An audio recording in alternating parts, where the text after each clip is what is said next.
We got our win. We've got our win. We have War Against Woke with Israel on Tinder coming in second if we have time. And what's the third? The third one? What's the third? I can't see it. I think it was the deportations. Okay, so that's what we're gonna do. We're gonna go in order, everybody. Let's talk about the news.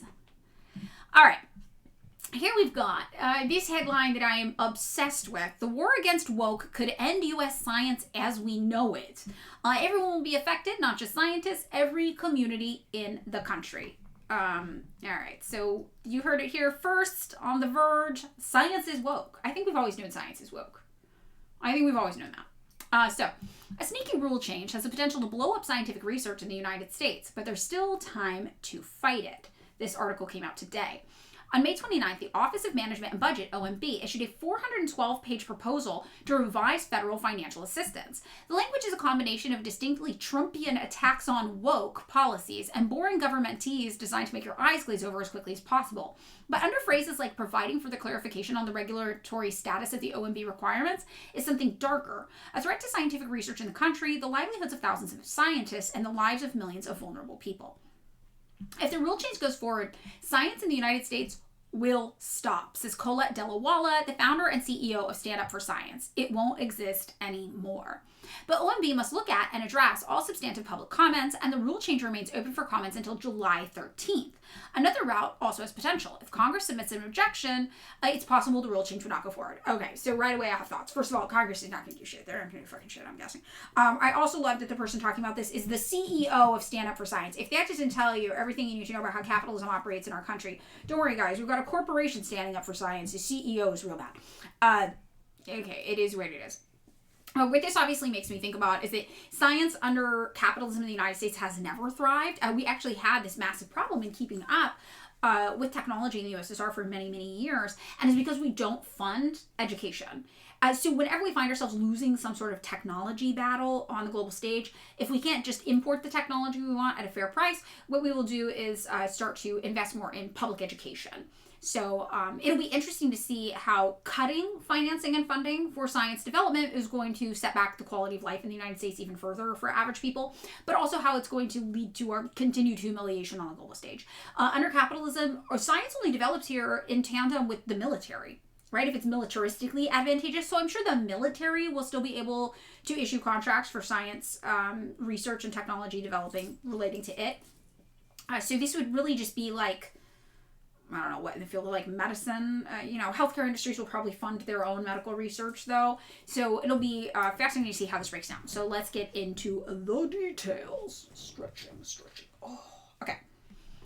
The rule change would require political oversight of more than $1 trillion of federal grants across 42 different agencies. Federal grants are what pay for most of the scientific research and the researchers at universities across the country, from research into new vaccines to studies on natural hazards. If the rule passes, political appointees could look over and veto any grant for any reason at any time. Scientists could not collaborate with leagues in many other countries, or colleagues rather in many other countries. They could not go to conferences without pre-approval, and would be prevented from using their research money to publish their work so the public could access it.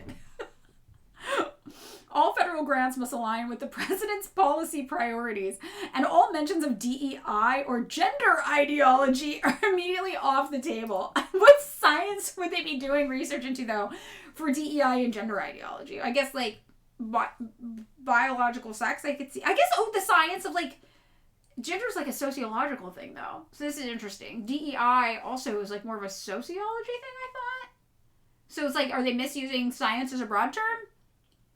I'm not really sure what how these things are playing into science research. Does anybody know? Is anybody familiar enough with this to understand why gender ideology or DEI would be included in scientific research anyway? DEI is more sociology. They should have that too. I definitely thought the U.S. will probably just be stealing all of the important science work from China. Yeah, I agree with that. Come on pizza. You think they're conflating gender and sex, Mallory says? That's what I was thinking, too. I was like, I don't think they know the difference between gender and sex, and that's why they're doing this.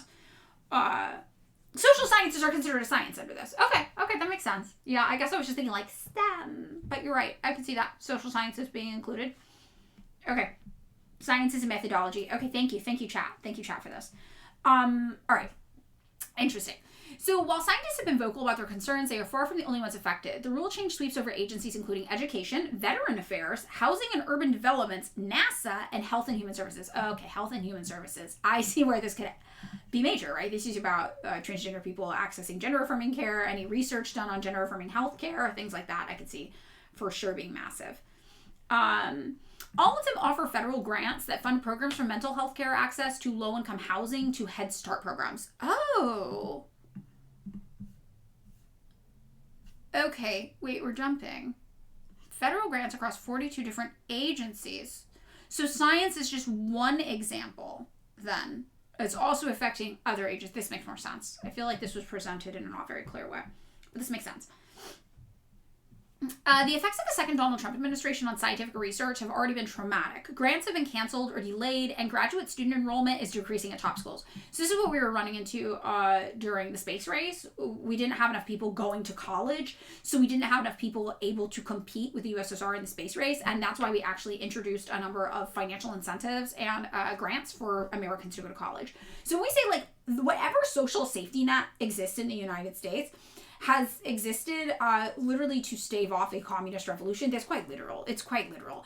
It was either to compete with the USSR when the USSR was fucking cooking, or it's because workers revolted and demanded it, and we were like, okay, don't burn the whole country down. Haha, take this little bit.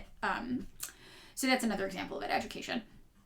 In most scientific research, peer review is required to get experiments published. Scientists submit their findings to the journal, and the journal reaches out to other scientists in the field asking them to critique the work. At the National Institute of Health, the NIH, and the National Science Foundation, the NSF, the same goes for federal grants that give scientists the money to do that work in the first place. It's looked at by 3 scientists on a study section who read the proposal fairly carefully and write critiques. Then it's discussed at the study section meeting, and that gets a score based on that, and then it goes to advisory councils, explains Jeremy Berg, former editor-in-chief of Science Journals and former director of the National Institute of General Medical Sciences at the NIH. After many layers of scoring and approval, those with the highest scores meeting the top priorities for research are funded. Competition is fierce. Depending on the institute, between the top 8 and 20% of grants are funded every year according to the latest available numbers. 20% is actually pretty generous. I was expecting something, we're doing the anti-woke. A little more narrow, but interesting. These rules have always been advisory, and the institute director could intervene, but generally the science holds sway. When you were just in basic science, there really wasn't much politics at all, Berg says, except for a very small number of very specific issues, which obviously had a political appointment, such as embryonic stem cell research grants in the early 2000s. The NIH director didn't mess with individual grants at all. Presidential or congressional priorities can put fingers on the scale to some extent. Congress might make appropriations for Alzheimer's research or cancer, putting more money towards research in those areas. Meanwhile, a disease going unrecognized can have deadly consequences. It's not abstract, Berg says. He started research in clinical practice at the beginning of the AIDS crisis, and President Reagan didn't say anything about it for 4 years, and there was no concerted effort to deal with it, he recalls. The acquisition of politics over science probably killed a lot of people. I'm just going to pause here for a second to do like an exercise. So I had a big commie weekend, and I went to some commie classes. That's one of the things I did with my org. We did commie class, we did meetings, we did some organizing stuff. So at one of the classes, though, there was like a thought experiment, right? And it was like, think about the ways that capitalism has slowed development in our country. Right. So for me, it's in the United States. For you, it might be in a different country. I know a lot of you are international. But really think about that. Think about the ways specifically that capitalism has impeded development, that has actually made things worse for us. And the example that I thought of was high-speed rail in California. So here in California where I live, we approved years ago a high-speed rail. We set aside a bond of $10 billion to build it. It's supposed to connect LA to San Francisco. Right now we have a wonky rail line. It's very, very slow, and you have to take a bus for like an hour and a half, 2 hours of it because the rail doesn't connect it. It's very expensive as well. It's very bad. So this high-speed rail project was supposed to be a big deal. It was supposed to create like millions of jobs, bring in billions of dollars of additional revenue to the state. It was going to be good and good for us, good for people. We have a high percentage of super commuters throughout the California Central Valley that would now be able to take this instead of having to drive like 3 hours every day. And what ended up happening is it's been lobbied, it's been slow. Airline companies have been lobbying public transportation projects to not get off the ground. Right now, there's flights that go from San Francisco to LA. So the companies that run these flights have been concerned, right, that the development of a high-speed rail project would cut into their profits for these short-leg flights that they run back and forth between San Francisco and LA all day. So we can't have public transit because it would cut into the profits of 2 airline companies in California. And that's just one example, right? And a lot of people came up with other examples. Healthcare, right? We can't do preventative healthcare under capitalism. Why? Because it's not cost effective. You just wait to see if somebody gets sick and then you treat it then. And that's why we actually in the United States have very low decreasing life expectancy, high mortality, So that's something we deal with. Our life expectancy is actually on the decline here in the United States because as people forever chase increasing profits, healthcare is one of the things that goes. This is probably happening where you live. You can probably think of all these ways that capitalism is actually bad for your social development. And they're supposed to tell us, they tell us all the time, right, that capitalism breeds innovation, that it leads to all these new developments. But it doesn't. It actually prohibits innovation because if you're going to develop anything that's more effective, you're probably not going to use it because you want things to actually be a little less effective. Planned obsolescence, right? So they break down and so people have to pay to replace things a little bit more. If you do something that's too effective in terms of preventative health care, for example, well, that's going to cut into the profits of people showing up in emergency rooms sick later. We don't really want to deal with that. If you create something that's an alternative form of transportation that's better, that's going to cut into the profits of the already existing transportation companies. Another thing I think about too here in the United States is that because we know we don't have public health care, right? One of the reasons is that it's a huge industry here. There's all these administrative costs. It would actually be cheaper for us to have public health care than our current system in the United States, but people won't do it. Why? One of the reasons even left-leaning, quote-unquote, people will say they're not into it is because most of that money being spent on our current healthcare system is an administrative cost for people to manage the inefficiencies of multiple different companies trying to interact with each other. It's huge administrative cost. So making that switch would save us money. People would lose their jobs, right? People would lose their jobs. So we can't have free healthcare because we don't have a guaranteed right to work program here. There aren't enough jobs for people. And that means that the people who lost their jobs in that transition into a more efficient system would not be able to find additional work. So these kinds of things. This is what's going on when we take a look at this with the grants and with science as well. If you think about the AIDS crisis, well, it wasn't profitable to look for cures for AIDS. And actually, it was socially taboo. You didn't want to be a company that cared about that because that was considered, a gay thing. And being gay was very, very taboo. So people literally died because it was not profitable to prioritize this. And we see that in healthcare play out a lot. So, just a good thought experiment to do for yourself to really think of concrete examples around you in your life. And I brought up the statistic, I say it all the time, Columbia Mailman School of Public Health, roughly 1 million people in the United States die every year of preventable deaths just related to poverty and inequality caused by capitalism. Capitalism is killing nearly 1 million people every single year in the United States alone, right? So the process is similar, they say, at the NSF, where proposals go through layers of people with scientific expertise. Proposals are ranked based on their intellectual merit and their potential for broad impact, says Donna Riley, the dean of the School of Engineering at the University of New Mexico in Albuquerque, who served a term as program officer at the NSF from 2013 to 2015. The vision was that science needs to be insulated so that the best ideas get funded, period, she says. The system is far from perfect. Yes, presidents and their advisors can have input, can identify topics that are of national importance, says Jacqueline Gill, a paleoceologist, correct me, chat, at the University of Maine in Orono. But since World War II, the priorities for the National Science Foundation emerged from the scientific community. Knowing that other experts would read and pass judgment on grants led to trust in the system. You don't have to worry about a constant whiplash as we go from, Democrat to Republican. Scientists, it turns out, often know good science when they see it. Google has its origins in an NSF grant. More than 100 scientists have received the Nobel Prize, either doing work at the NIH or supported by NIH funding. The key in the 412 pages from OMB lies in a word change. What OMB is recommending is that they change this from just a simple guidance to a regulatory policy, says Joanne Padron-Carney, the Chief Government Relations Officer at the American Association for the Advancement of Science in Washington, D.C. It puts in place a whole expansive authority over agencies and their procedures and their priorities when it comes to funding scientific research.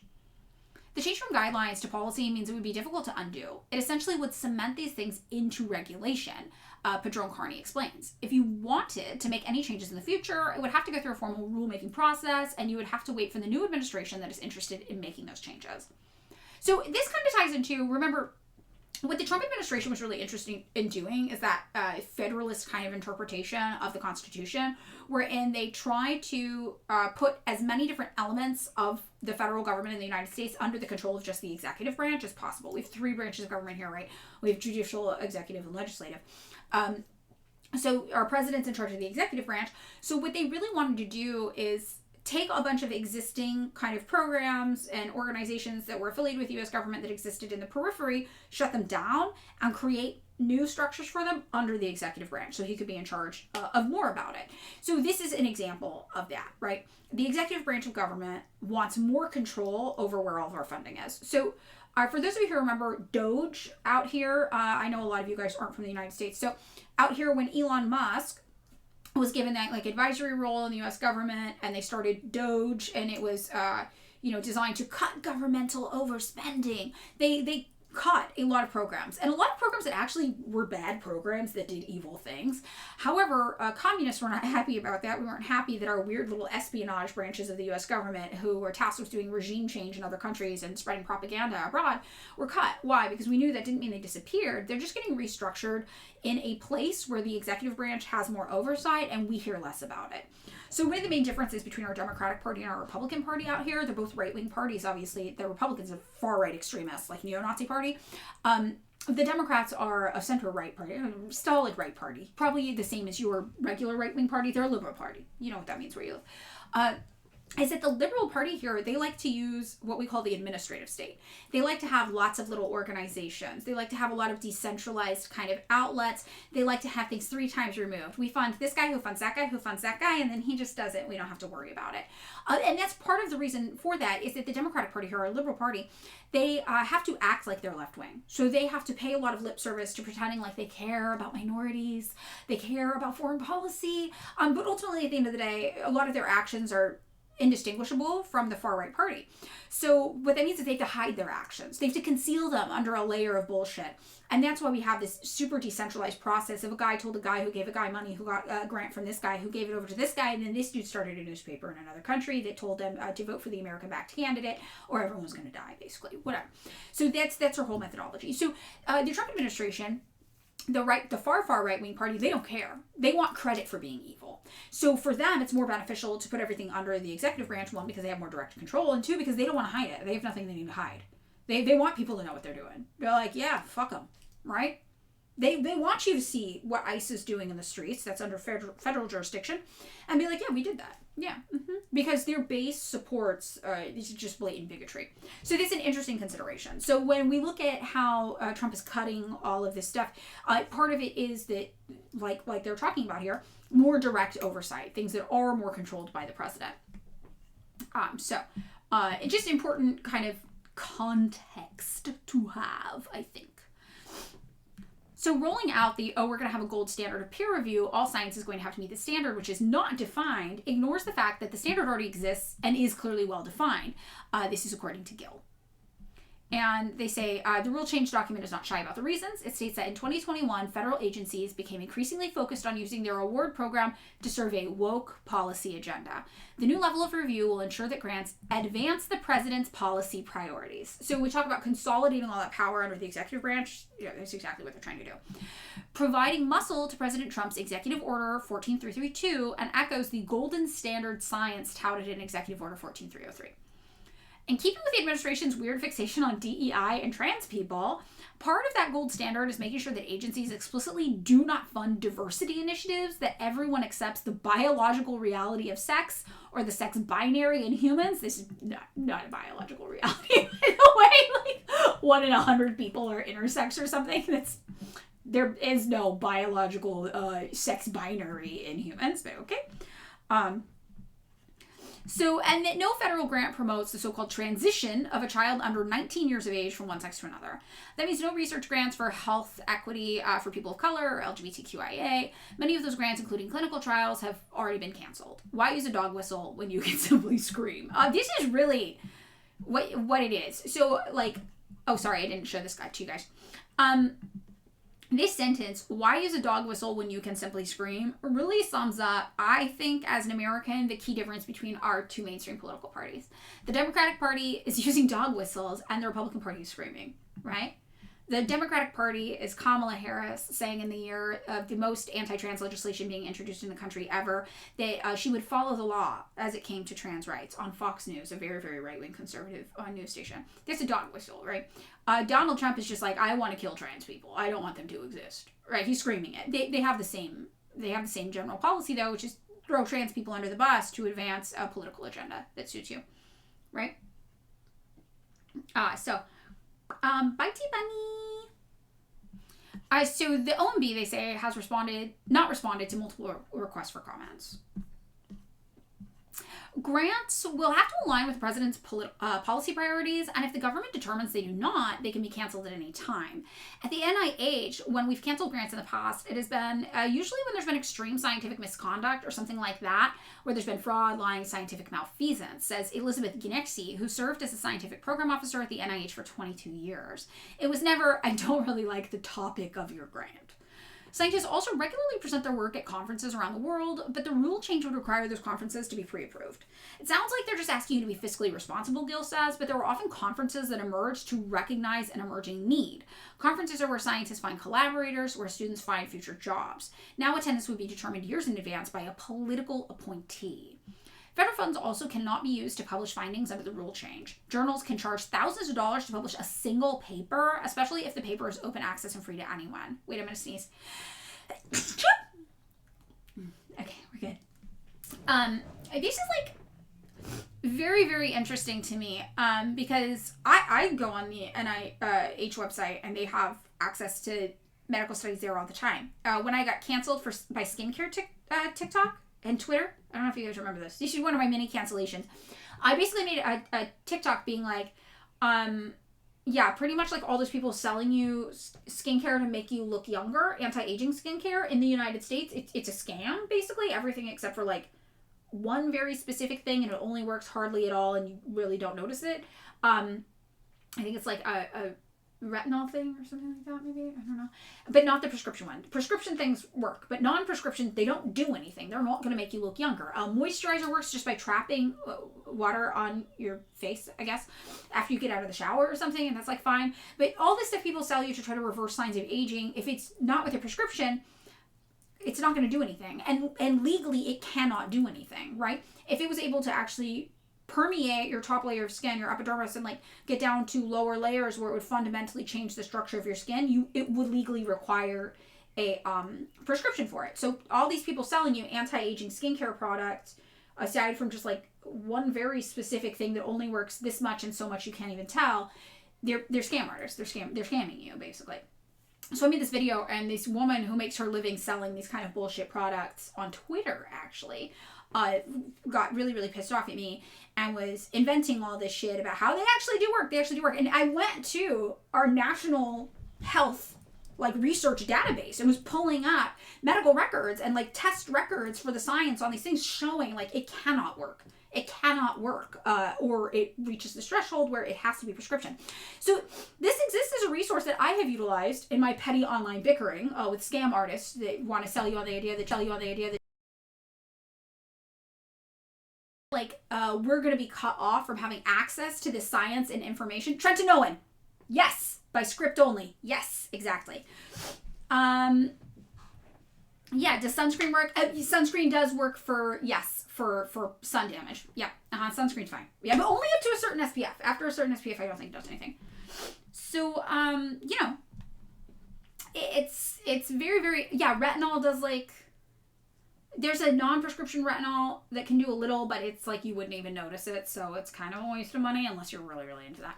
But whatever the case, there's all the science was available for us to go look at. We didn't have to be I think this, I think that. We could pull up medical research, and I could be boom, here it is. Here's the testing. We've got it. So the idea that these types of records wouldn't be open to the public anymore, open for us, there is actually a lot of political implication in that, right? Especially in a world where we've got weird, fashy trad dudes out there telling you that that pasteurizing milk is bad for you and going to kill you.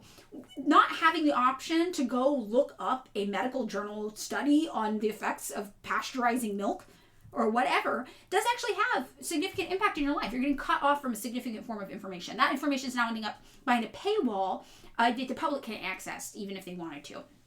So I think that that's like, oh, tretinoin is retinol. Thank you. Thank you for my clarifying. Oh, Najia, thank you for the gifted subs. Thank you for clarifying that. Yeah, I couldn't remember the names of anything because I don't use it because I'm like, whatever. Yeah. So, tretinoin is not retinol. Whatever. I don't know. I don't know the names of the things. I just remember I was like, there's one thing. It doesn't do a lot. Prescription stuff works. Non-prescription doesn't. Save your money. So, whatever the case, the idea that, you can't just go look that science up is important, especially as we exist in this weird fucking culture war state where they're trying to convince you of all this bullshit, fake science shit that's not true. Like, for example, if you can't go look up the fact that sex is biologically a spectrum and not a binary, if you can't go look into the science of it on your own, you kind of have to trust what the government's telling you. You don't have an alternative source to look into. And there is political implication in that when the government is trying to make use of these culture war things and tell you trans people are your enemy, right? So there's utility in what they're doing, I guess is what I'm telling you. They're taking away your ability to fact check them, right? They're taking away your ability to fact check companies when companies have fraudulent, bogus claims about what they can and can't do. They're taking away your ability to fact check anything. And that's what getting cut off from information does. So, that's why that's important and relevant, right? Federal funds can't be used to publish findings under the rule change. That's what we're talking about. Journals can charge thousands of dollars to publish a single paper, especially if the paper is open access and free to anyone. Previous federal guidance under the Biden administration requires all federally funded research to be open access, but this rule would not allow grants to pay for it. Okay, rare win for the genocidal segregationists. There's no other place for that money to come from for most of us, Gil says. So scientists have to publish fewer papers, which would have negative impacts on their careers, or seek out cheaper journals, which often are not open access, making it harder for the public and other scientists to read their findings. So they have to pay to publish now, basically, and we're not going to have access to it as well, right? The collaboration scientists want to form would also be at risk, Delawala says. The rule change prohibits using federal money to collaborate with foreign adversaries, but it doesn't say people. It's parties, Delawala says. The wording is vague. So we don't know if that means an individual scientist, if it means a university, if it means a country. Can a scientist collaborate with someone who's also collaborated with China? What about using software developed and hosted in China?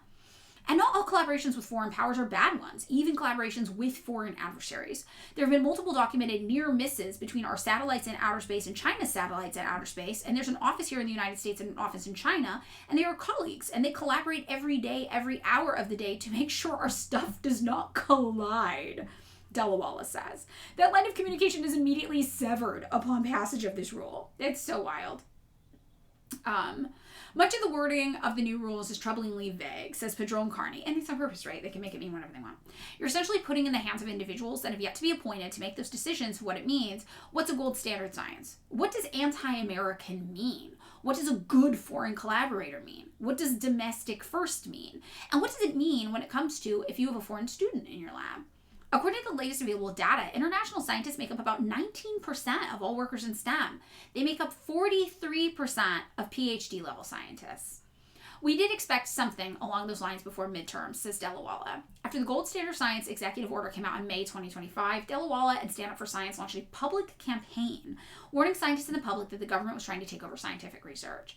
It's really funny because people thought we were nuts, she says. People were like, this is extreme. You guys are extremists. You're being loud about things. This isn't going to happen in America. Grants and funding programs have been getting canceled since the first days of the second Trump administration, and the effects are real. We're on the verge of creating a cure for HIV and AIDS, said Ganexi. The NIH had put out a request for grant applications to fund the work, and the Trump administration canceled the request. The reason why they canceled it is because it would be a technology very similar to mRNA technology, and they don't believe that should be done, she says. We could have literally had a vaccine ready so no one would get AIDS anymore. Now seems like a good time to remind everybody Cuba has a lung cancer vaccine. So, inefficiencies of capitalism, right? It's absolutely wild. The canceled grants and programs mean scientists are already getting pushed out.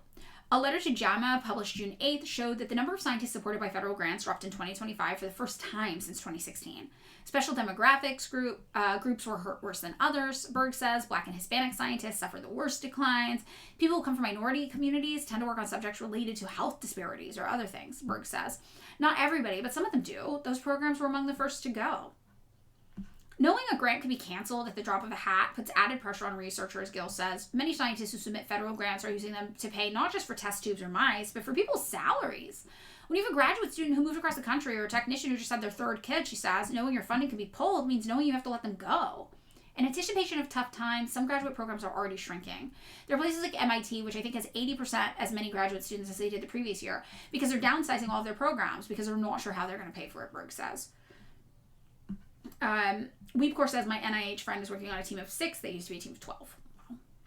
Those graduate students are the future. We're going to lose the future of our science pipeline, Genexi says. We will basically no longer be doing much science in the U.S. at all. And this is true. This is exactly what the issue was, why we lost the space race with the USSR.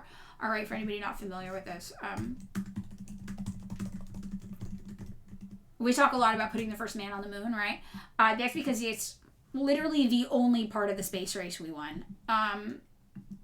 This is just a little graphic, but it's real. Somebody made this, but this is correct.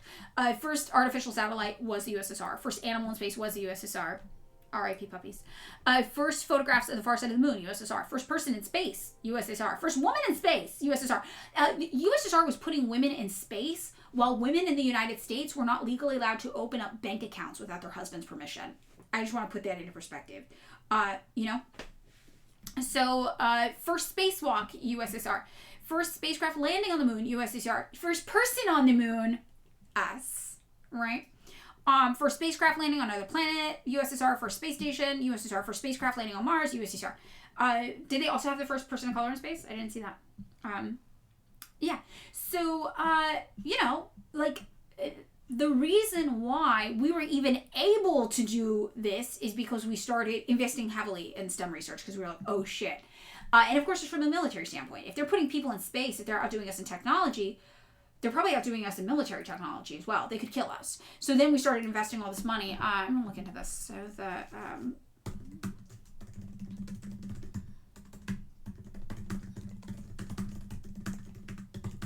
ASMR typing moment.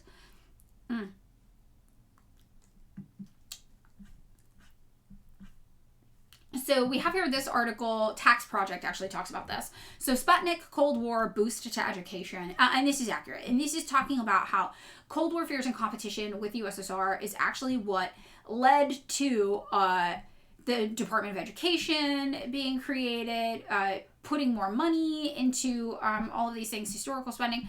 So basically what we did is we started increasing Department of Education area pre-Sputnik, 1950, what we were doing.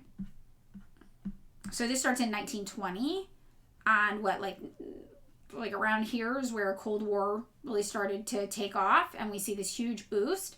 And then remember 1991 is when the USSR stops existing so much here, and we see it plateau. This actually went up. Federal went up a little bit, probably in military technology. But, for average everyday people being able to get to schools at a local level, this really dipped. Local spending dipped. So, there's definitely a correlation. So what they said is Sputnik did not create federal education spending, but it redefined its purpose from landing capital grants to investment in national defense, evolving to today's strategic curriculum investment. We did that to compete with them because they were outperforming us in all of these things. Oh, Afro-Cuban cosmonaut Arnaldo Tamayo Mendez. Oh my God, Malish, thank you for sharing. Yeah.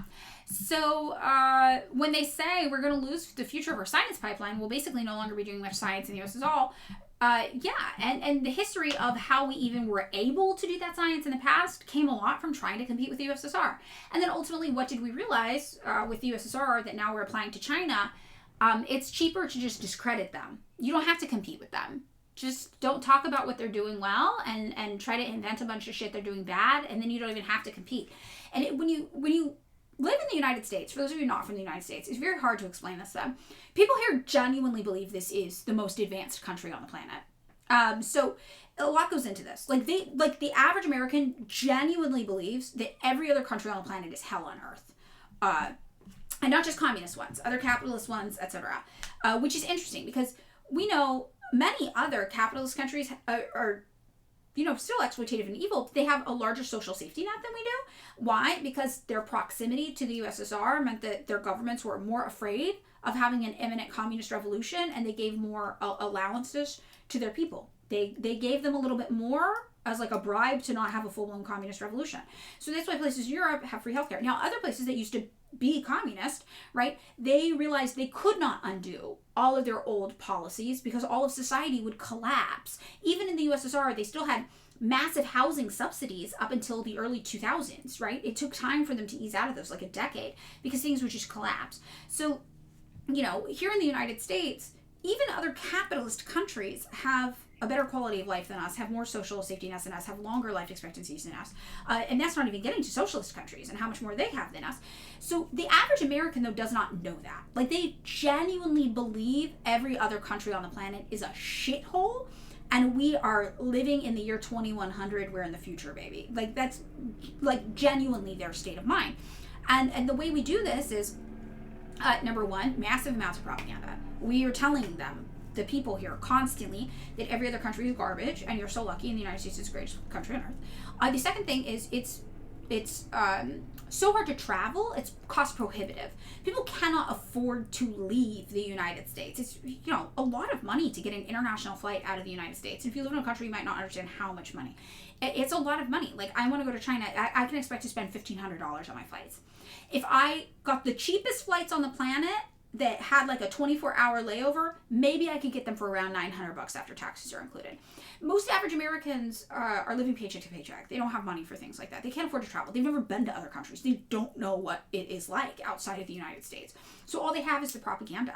So when we say, like, we don't have to compete with China the same way we had to compete with the USSR, it's because we just honed in our propaganda skills and we realized that people just believe whatever the fuck we tell them, right?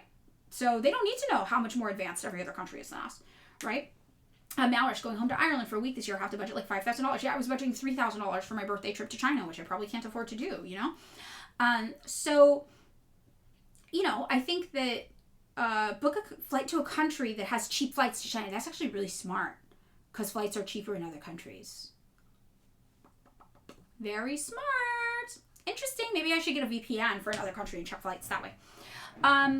So yeah, I think that's really important to remember. We don't have to compete anymore. For what? Why? We'll just tell everybody, shit's fucking banging here and everything everywhere else is ass. And the average American will believe it. And when I think about this, when I first joined TikTok and I told people the reality of China, I was like, China's more developed than us. China's doing better than the United States. Nobody believed me. Everybody talked to me the same way they talk to me now about North Korea, right? And they were like, you're a fucking liar. Xi Jinping's a dictator. They're not allowed Winnie the Pooh. There are 8-year-olds making soccer balls in sweatshops and everybody's homeless. I'm just like, oh, Jesus. Okay, none of this is accurate, but whatever. But that's the effect of American propaganda. And it took that streamer going to China and showing people just what it was like in China for people to be like, and so this is actually a thing we have to contend with here in the United States. Now, the United States government has to contend with the internet showing you things, right? Showing you things you didn't see before. That's one of the challenges. When everybody went to Red Note and they saw people in China, their normal quality of life, they're like, so I think that's also part of why the United States government tried to take control of TikTok, the most popular social media app, right? We're trying to build our own American insulated social media app so our people can't see the reality of what it's like everywhere else.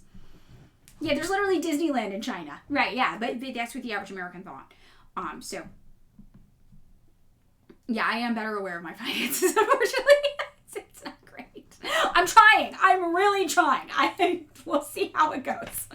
I'm really putting in the work. We'll see. By July 15th, if I have enough money, I'll try to book a ticket. That's my rule. Yeah. And the Foxconn factories have suicide nets. Yeah, the Foxconn factories are in Taiwan, right? Like, they don't know what that means, though, right? Yeah, I could drive to Mexico. I'm going to look into it. I'm going to think about it. So, okay. This, though, is kind of what's going on. Invest more in propaganda. It's cheaper than science. Just tell people they're lucky. They're so lucky here, and they won't know. Because they can't afford to go find out. So rule changes, they say like these, are open to a public comment period. And the comment period on this rule change remains open until July 13th. The rule has already amassed more than 38,000 comments as of June 29th. That's today. People should be leaving public comments. You do not have to be an expert to comment on this, Della Wallace says. Comments can be left anonymously. Stand Up for Science has a page with guidelines for comments. Let me get you guys a tiny URL for this. If you want to go yell at the U.S. government. Travel Zoo. Really? Okay. I'll look at Travel Zoo. Thank you. I want to go on the propaganda tour. Give me the propaganda tour of China. I need to like work with like a China travel agency or something. Okay, so this link I just gave you is where Stand Up for Science has a page with guidelines to comment on this law and tell the American public their pee-pee poo-poo head. So simply filling out a comment form might seem like it's going to whoosh, ignored into the ether, but OMB must look at and address all substantive comments. Della Wallace says writing comments in this moment really, really matters because every time somebody creates a scenario, a hypothetical scenario, and they say, my lab, my business, my health is reliant on this grant. If this gets canceled, here's how it will impact me. If that grant gets canceled, we have a litigation hook. So that's what they're trying to do. Wool cow. The rest of the world sees the U.S. as a third world country with nukes. Yeah. Or they think we're all super rich. I've seen both when I've traveled internationally. People will say both. People will be like, no, you're all rich there. And I'm like, no. What? And then they don't want to believe it. But those are usually older people. I think younger people see us for what we really are in the USA. Yeah, maybe, I need to try to get a free tour somehow. Yes. Yeah, East versus West Europe differences. Interesting. Okay, so the lawsuits may matter, they say, because the entire document is on incredibly shaky legal ground already, Genexi says. You're supposed to have legitimate rule reasons to be making real changes. The document cites reports from right-wing think tanks like Heritage Foundation, same people who pay for you to hate North Korea, by the way, saying that the NIH or NSF or whoever has been funding neo-Marxist things, we wish. That's not evidence, she says. It's not a reason. That's nonsense. Marxists here can confirm they have not been funding neo-Marxist things. I wish they were, but they're not. So, Congress could also intervene before the rule is enacted. All they would have to do is pass a joint resolution of disapproval of this rule, and it would go away, Genexi says. So many scientists and organizations are calling on people to call their congresspeople as well. Like, I'm just going to tell you. Here in California, when we've called our congresspeople, they've bragged about leaving the phones off the hook and ignoring us. So I really know that call your congresspeople is going to do much. Yeah. So many scientists and organizations are calling on people to do this. She says, we're calling our congresspeople and trying to shame the Republicans into stopping this by letting them know this is going to tank the economy in addition to ruining science. I mean, it's going to be an unmitigated disaster. I mean, I really think you could play on congresspeople's, though, like, China-phobia, xenophobia, and just be like, we're already getting humiliated by China in terms of tech. Don't let us fall behind. This is embarrassing. This is like a stain on our national pride and shit like that. That might work if you live in the U.S. Yeah, fax them. Yeah, that's true. Actually, they can't stop the fax machines. So science should be generally a bipartisan issue, but even if it wasn't, the effects of the rule change would be sweeping. What I think most Americans don't really think of on a day-to-day basis is how many of the services that arrive in their communities happen, right? Genexi says. Some of it gets paid by your local taxes or your county or your state, but a very significant number of programs and offerings that we have available to us come from the federal government. If those programs are subject to political review and can be pulled at any time, everyone will be affected, not just scientists, every community in the country, she says. We are going to see devastation to our federal grant programs like we've never seen before in this country if this is allowed to go forward. Okay, so that's it. That's what we got. Yeah, as Raccoon Child says, it's very hard not to roll your eyes when people say, call your representatives. And I agree with that. Oh, new Pick Me Up, I'm Scared just hit the podcast app. Yay! It's an interview with someone, a comrade, who does Marxist analysis through the lens of comic books, which I think is really interesting.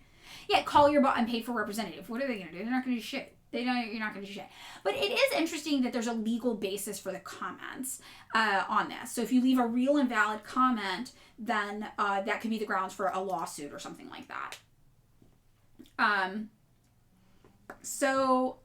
Yeah, something interesting to consider.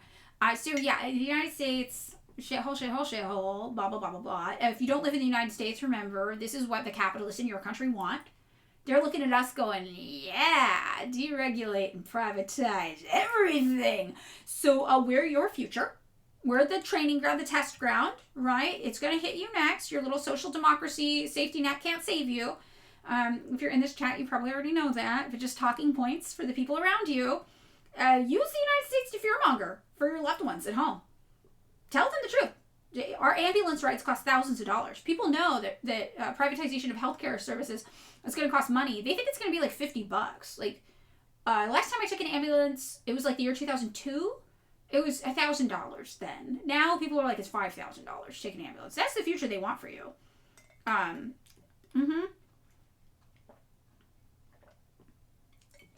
Yeah. All this shit costs money. This is the future they want for you. We have no science. Our science is bad. We don't have shit. Okay, wait. So, Big Gotco says calling representatives actually has been able to postpone the COSA Act in the last few years. That's actually interesting. No, I didn't realize that. That's good to know. $1,000 for riding an ambulance. That was when in the year 2002. Now it's like $5,000. It's gone up since then. When I said that, people are like, "Oh, my family member had to take one the other day." It's like $5,000. It does cost money to hold your own newborn baby here. Yes, that is true. The average American is paying $500 a month for a car payment for a used car because we don't have any public transit.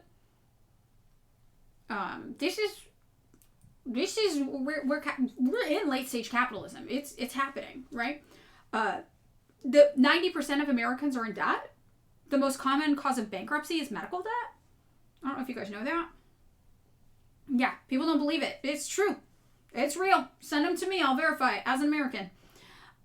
It's pretty bad. And it's important to remember that we are the future your country wants for you if they are capitalists. This is what they want, right?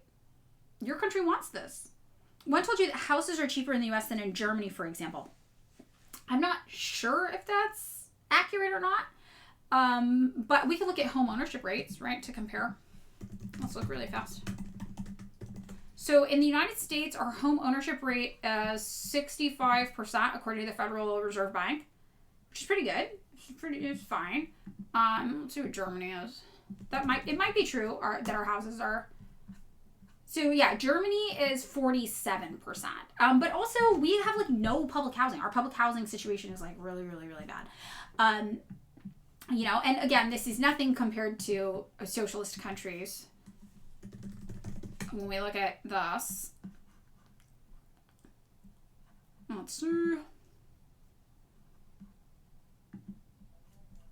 It's all currently or formerly communist places. Slovakia, Romania, Russia, Croatia. Singapore is the only one that's not that. These are the percents of home ownership. Montenegro, Hungary, Serbia, Poland, Macedonia, Lithuania. Poland and Lithuania sure got a lot to say. We the communists gave them high housing ownership, but okay. Bulgaria, Latvia, and then we get into like Norway, Estonia, and Italy, Czech Republic, Slovenia, Spain. But they don't have China on here. Why don't they have China on here? Do they refuse to acknowledge people in China own their homes or something? Why is China not on here? These psychos. It's China. 90% of people in China own their own homes.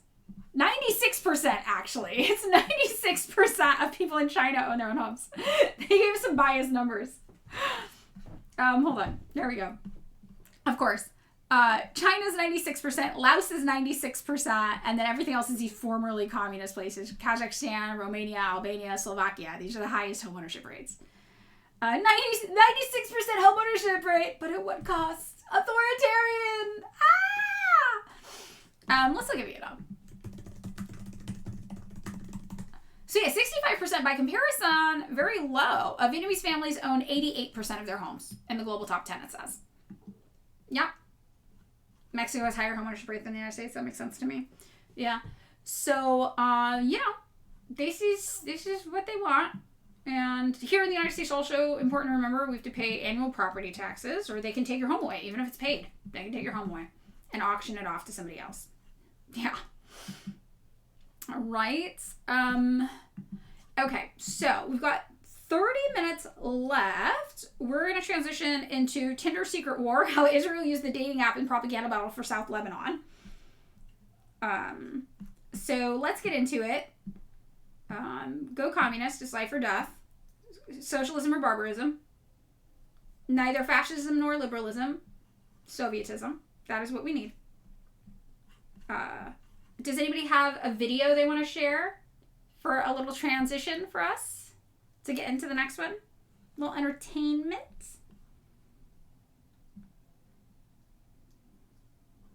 Okay, Mowers has one for us. Let's watch. You're looking pretty cute up there, sweet land. Jimi Hendrix's manager was a quote-unquote former spy for MI6, the British intelligence agency. But Jeffrey's continued partnership with CIA-linked figures at this time, his sudden huge wealth, and ability to stash money in CIA-type tax havens in the Bahamas suggests he wasn't exactly retired from his intelligence work. In fact, a London Times reporter wrote that Jeffrey flaunted his connections with organized crime and the FBI. Look at you, you look like a little gargoyle. Black left-wing artists were seen by the intelligence agencies as particularly dangerous, and after the assassination of Dr. King, Hendrix actively supported the Black Panthers and engaged in more radical left-wing activism. You look like you're sleeping in a cloud. In fact, former Air Force Secretary Townsend Hoops said one of the government's greatest fears was the fateful merging of anti-war and racial dissension. You're a sweet little baby. So Jeffrey booked Hendrix on constant tour dates that crisscrossed all across the country and repeatedly gave Hendrix all sorts of drugs. Hendrix said Jeffrey put a heavy dose of LSD in his drink right before performing at a political benefit show that caused him to end his set early. And Hendrix got arrested in Canada, supposedly for transporting drugs, and he said it was Jeffrey who set him up. Who's his manager? Why didn't you just fire him? He did, and Hendrix was dead 48 hours later. Oh. The media continued to push the narrative that Hendrix was a violent, hard-drinking, drug addict, sex maniac. Meanwhile, Hendrix was merely living with his fiancée and actually spoke out against drug use near the end of his life. Yeah, but it's not like that guy ever admitted to it, right? Tappy Wright, one of Hendrix's roadies, wrote a book in 2009 and said Jeffrey drunkenly confessed to Hendrix's murder, saying he, quote, got a handful of pills and stuffed them into his mouth, then poured a few bottles of red wine deep into his windpipe. I had to do it, he said. It's a guy's fucking CIA, man! You're looking pretty cute up there, sweet land. Jimi Hendrix. Wow. That cat made some really convincing points that I can't wait to look into later. Okay, wait, hold on to It Goes to This Hell for a minute. We'll get into the news and then we'll do it afterwards. The whole channel is bait? Oh no! Okay. Consider me baited. Alright, let's get into Article 2. Virgo is gone, but this is their rec for today. Tinder Secret War from Minpress News. This is a left-wing news outlet. How Israel used the dating app in the propaganda battle for South Lebanon. Who's the author of this? We've got Robert Inlakash. Okay, let's go. This graphic swipe for genocide. Aw. You skating. Oh, late skating sessions. Oh. Okay. So, as Israel intensifies attacks on Lebanon and seeks to entrench its occupation of southern Lebanon territory despite repeated ceasefire violations, another front of the war is coming into focus. Psychological operations conducted through some of the world's most popular technology platforms. So, I just want to point this out. Israel is really good at this kind of thing, right? Building that narrative, building like the social relationship between us as humans that makes us sympathetic to Israel as a political machine. They're very good at that. The United States is also very good at that. And also Israel trained Cuban Americans here how to do that. And I push this a lot. I really think it's important for us to remember AIPAC trained CANF. Cuban Americans here are doing the exact same psychological techniques on you that Israel was doing for years and years to convince the whole world that they were victims. So that's what's happening with Cuban Americans. Remember this. It's a whole fucking thing. Some guy, remember the other day, I don't know, some of you guys saw on my story, I was like, did something happen? Why do I have more psychotic right-wing people on my TikTok than usual? And it was because this Cuban American dude made a video basically being like, Madeline Pendleton is the devil, my people Cuba yearn to be free from communism, blah, blah, blah, blah, and it got like 500,000 views. So that's where they all came from. But these people are doing the same techniques that Israel is doing. Ukraine also has done the same techniques that Israel is doing. And in fact, one of the reasons why the United States found it viable to support Ukraine in the war effort is we remarked that they were very good at comms, at communications, strategic communications, and that includes how they communicate their cause, right, to the world. So it's no surprise that we were inundated at the beginning of the Ukraine coup, I guess, 2014, with images of beautiful blonde Ukrainian women, under threat of Russian occupation. Right, so that all goes into this as well. Very, very, very similar, all of us. Just have to see. So, In August 2024, the United States military ran ads on Tinder in Lebanon to discourage users from joining the resistance against the continued Israeli genocidal assault on the country, demonstrating the full spectrum of the Zionist military strategy. Backed financially, politically, and militarily by the United States, Israel has long aimed to engulf Lebanon with its desires to reoccupy the south, along with a regular bombardment on civilian areas. And despite there being a ceasefire between Lebanon and Israel since April 17th, Israel has bombed Lebanon over 3,500 times, all while pushing for normalization. U.S. CENTCOM ads on Tinder represent another front in the Zionist military strategy: psychological operations with militarized dating platforms. Tinder, the most popular dating app in the world, boasts over 75 million active users in more than 190 countries. It is owned by Match Group, a multi-billion-dollar conglomerate that owns the largest market share of dating platforms: Hinge, Match.com, OkCupid, Plenty of Fish, Salams, and others. Largest market share also means one of the largest data gold mines. Personal and intimate user data, messages, video calls, facial recognition, and location data on potentially hundreds of millions of users across Match Group's dozens of dating applications. Tinder's user data was found in a breach at Gravy Analytics, a data broker company who sells data to governmental agencies to be used for police and military location tracking. But Match Group's strategy and their technologies became fully militarized after Zionist billionaire investor and Trump donor Paul Singer and his Elliott Management Group built a $1 billion stake in the company in January of 2024. Paul Singer has long worked to integrate Israeli military tech into global markets. Co-founding Startup Nation Central, a Tel Aviv-based nonprofit, started to combat the boycott, divest, and sanctions BDS movement. SUNC, that's Startup Nation Central, works to promote Israeli tech and get Unit 8200 officers, that's Israel's elite military intelligence unit, hired at all major U.S. tech firms like Google, Microsoft, OpenAI, and Palantir. By Smash Ultra. In February 2024, Match Group announced their new partnership with OpenAI in a press release written by ChatGPT.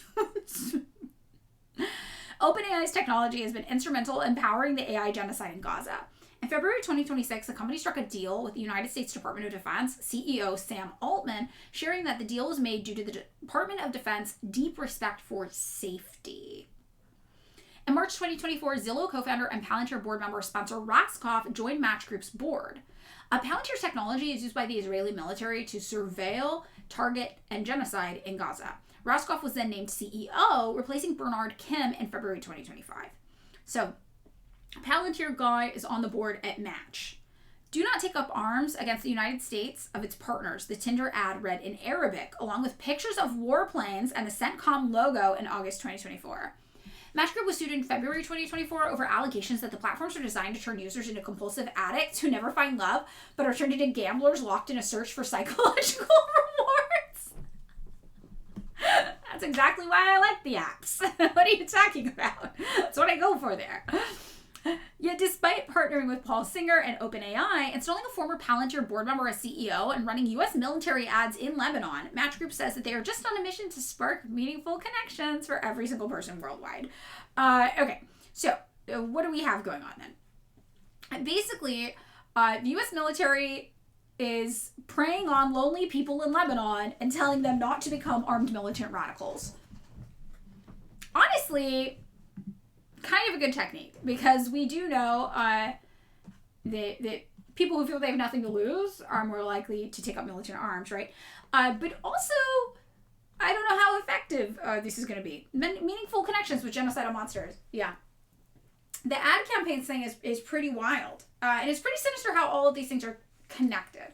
Look, I think the thing about Israel that we need to understand is that relations with Israel will be normalized unless Israel is defeated like Rhodesia was. That's it. It's just gonna, the longer the time passes, I've already seen in my lifetime, for example, I have had to change some of my takes on Israel just because time has passed. And the example I'm going to give you of this, which I've talked about before on a stream, is that I used to be like, every single person in Israel is evil because they have chosen to go colonize that land. Now I have to acknowledge the fact that there are teenagers and young people in Israel who would not have been there by choice, but they were born there. That's not a reality we dealt with so much in the early 2000s when we first started talking to people about Israel. Why? Because the first Nakba happened in the late 1940s, or mid-1940s. So a lot of the people in Israel were still going there. They were still choosing to go there. They were making a conscious choice. It's not like a lot of people were really born in Israel who were like colonizers. Now, 25 years later, there's a lot more people who are born there. And so you do have to be like, well, there are people born in Israel who did not choose to be there. Who would probably, who are young, who are teenagers, who probably choose to leave if they have the opportunity as soon as possible. But they're young. There are now innocents in Israel, right? Which is not something I would have had to say in the year 2000 even. I don't think I would have made that concession. I would have been like, nobody's innocent in Israel, right? So that's like a really interesting thing where it's like just time acts as this normalizer and it creeps in. And that's why it's of the essence, right? To do things that I probably can't legally say, but to raise awareness about what's going on there. And the nature of this is a settler colonizer project. Because the more time goes on, the more things get normalized. Like look at the United States. We're a violent settler colonial project founded on genocide. Australia, right? But it's been so many years that it's just been normalized now. And there's no real hope of going back and giving the people who are adversely affected by the foundation of these countries, right, the justice they deserve. It just becomes more and more normal. Every single day, that's just a thing that happened in the past. Oh, you can't control that now. So I think that passage of time affecting our political conversations about these places has been really interesting for me to observe personally over the past 25 years or whatever. We also dealt with this in South Africa, Malrich says. Yeah, there's functionally no difference between the two other than Israel's source. Yeah, right, that's true. There are a few Israelis who are refusing to join the IDF. They do get arrested for it. DJ Falafel says, very interesting. Yes, I think we all remember the famous Taylor Swift Twitter fan account from a few years ago. Do you guys remember that? There was a big Swiftie stan account, and then she didn't post for a little while. And everyone was like, where'd you go? And then she came back one day and was like, sorry, I was in jail because I refused to join the IDF, lol. But I'm pretty sure it was like before October 7th, and everyone was like, what the fuck? Yeah, so I think about, I don't know about the timing. I could be wrong on the timing, but it's my impression is that happened before October 7th. A lot of the refusings are not refusing on moral grounds. Interesting. That's very, very interesting. But yeah, so I don't know. This is a very...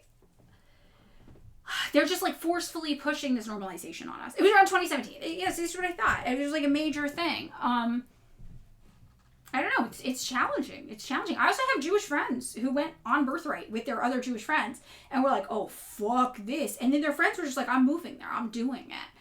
I mean, that's weird too. They're just like, what the fuck? Like, very, very weird. Way before 2023. Yeah, that's what I thought. Yeah. So it's very, very odd. So when they say, though, in this article, pushing for normalization, that's the biggest thing. It's just like, what are you going to do about it? We're just a country like any other country. What are you going to do? By this logic, no one in the U.S., Canada is not a settler anymore and innocent in the ongoing genocide of the indigenous population. Right, and that's where you end up with this, like, that's the effect of normalization. That's the effect of normalization, which is why normalization is bad. Because once it happens, it gets so entrenched in people's psyche, you can't tear it apart. You can't undo it, right? People are like, this is just how it is. So the fight against normalization is a race. It's based on time. You are racing against the clock to make sure nobody normalizes this. Because once it becomes normalized, it feels like, yeah, nothing's going to get done now, right? So just an interesting observation. I say being from a settler colonized country, violent genocide of two different ethnic minorities, right, to make this happen. And now, if you were like, we need to deport all the white people from the United States, nobody would take you seriously, right? But that's actually not that radical of a position to take. It's not a Marxist position, but I'm just saying, like, for sake of conversation and thinking about things, it's that would be insane sounding. And we run the risk of that being what happens with Israel in the future, that if somebody's like, hey, that's Palestine, that you stole that land, that people are like, what are you, crazy? So, yeah, I don't know. Just an interesting consideration. So we've got 14 more minutes before we move into map. They're working very hard to normalize Israel here in Brazil because the youth is very pro-Palestine. Hegel's big dialectical says, yeah. They're really worried about the kids. The kids realized. And what's interesting, it's kind of like interesting for us as Marxists to consider, is that teenagers today have never lived in a world where Palestine was demonized in mass amongst their peers, which is good. That's really, really good. But it's also interesting because they didn't have the experience of developing political literacy from realizing they were fooled, because they weren't fooled ever. They came into teenage years in a world where everybody knew it was free Palestine. Everybody they talked to anyway, which is good. But it is interesting because they're not able to apply a learned lesson to their view of geopolitics, right? Yeah, America is currently violating treaties. That's true. Yeah, against the indigenous people. Yeah. Yeah. Ireland went through the same thing with colonization. The colonizers still own part of our country. That's why I and a lot of other Irish people are so pro-Palestine. Exactly. So that's what COAST is all about. The kids saw the genocide on their phones. They need to make sure no one can see the empire's war crimes, especially before they can fully indoctrinate them. And the education system says Weeb Corps. Yes, exactly. Exactly.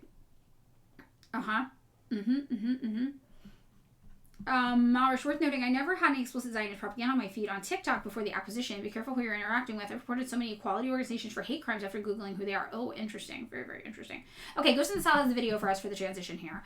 But I think that this topic, I don't know, the normalization thing to me, I think about a lot. And I just want to stress that sometimes you might be hearing that or reading that word and you might glaze over it. But I think it's one of the most insidious parts of all of this is what it means, why normalization is the goal, right? Because they want to make it like a United States, like a South Africa, like an Australia. A thing that happened in the past that nobody can change it now. What's done is done. And the faster they can do that, the faster they've won, right? That's the race to victory. Normalization is the final victory. So just, just putting that out there. Okay. Let's look at the TikTok.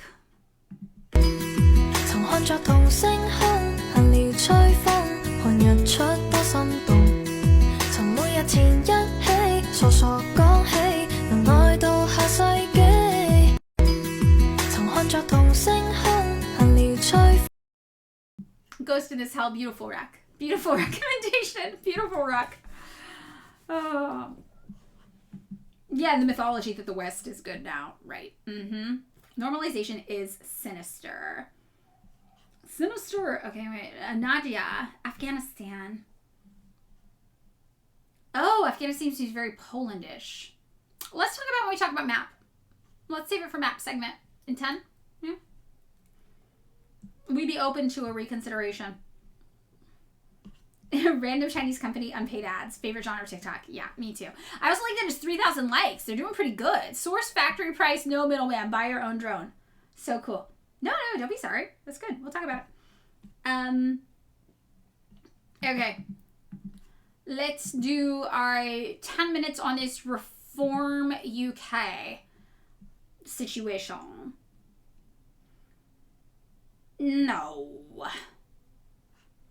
No, don't. I'm afraid. Don't. Okay. Reform UK has suggested it would be prepared to deport 600,000 migrants over 5 years if it won power at the next election. Leader Nigel Farage says his party would bar anyone who comes to the UK on small boats from claiming asylum under plans announced earlier. Okay, UK friends, is this a common phenomenon? Like, do people reach the shore from neighboring places and claim asylum there? Kazakhstan usually has cheap flights to China. Really? Make it your point, yeah. Almost exclusively. Okay. And where are they usually coming from? Africa, I would imagine? Northern Africa? Okay. Very common. All right, got it. France. They're coming from France. Are they oppressed by Are they French people? Are French people seeking asylum there? Or is it they stopped in France and then that's their... Astana specifically Kazakhstan has cheap flights. Thank you. Okay. Don't put any more time around it. I'll figure it out though. Because what if you do all this and then I can't find? You know what I mean? I can't even afford it. Don't waste your time on me. A stop on the way. Okay, got it. They stop in France. Okay, thank you, chat. So they're saying basically these people who do these small boat journeys would not be allowed in. A lot of people from Pakistan. Okay, got it. So it says it would make $2 billion available to offer payments or aid to countries like Afghanistan to take back migrants, with sanctions potentially imposed on uncooperative countries. So they're doing a Trump. Labour has branded the proposals unworkable, while conservatives have accused... Sorry, it's British. Whilst the conservatives have accused Reform of copying ideas they announced earlier this year. And I just want to make sure I'm understanding this right. For all my Brits, thank you for teaching me about your land. Okay. Reform is like your Liberal Party. And No, Reform is your Conservative Party. Okay, wait. And then the Conservatives are your Liberal Party? And Labour is like your DSA? Is that it? Or is Green Party like your DSA? Or is Green actually actually left? Okay, Reform is an openly neo-Nazi party. Okay, got it. All right, okay. Labour is Democrat. Okay, got it. And the Conservatives, who are the Conservatives or Republican? Oh, okay, got it. So our Republican Party is fractured. So Reform is like Trump. Conservatives are like regular Republicans. And then Labour is Democrat. And Green is extremely left. Green's like DSA, or is Green like Marxists? Are they Marxists? Sorry, I want to understand. I want to get it.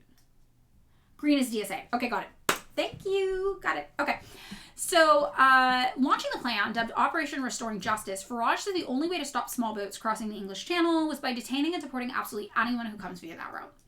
If we do, the boats will stop coming in days because there will be no incentive, he added. This is like when Kamala was like, don't come here.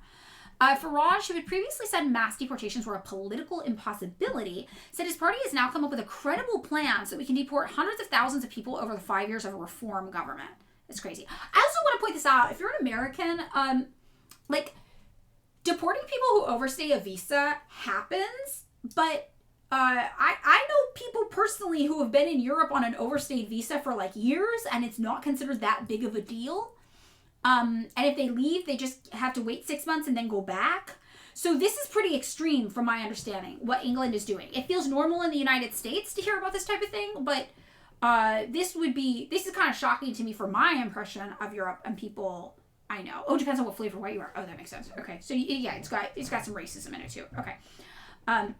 They have people involved saying they want to turn Nigerians into pavement. Oh, okay, got it. All right. So you guys are really taking the ball and running with it from the United States. Maybe it's the same ball. You're just throwing the ball back and forth to each other. The United States and England. Wow. Okay. So during the news conference, Farage asked Reform UK chair Zia Youssef whether it was realistic to deport 500 to 600,000 people within the lifetime of the first parliament under a Reform UK program, to which he replied, totally. Yeah. I guess a lot of people. I just want to look at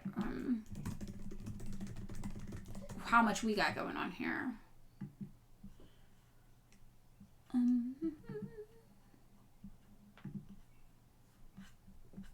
So these are older numbers, but is deportations considered removals for you guys in the UK? Like here, we consider all of these are numbers taken into account, but some are removals where it's like you've been in the interior country living here and we take you and we send you home.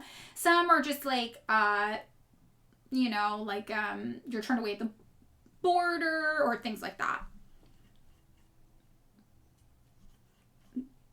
So we're looking at, this is under Biden.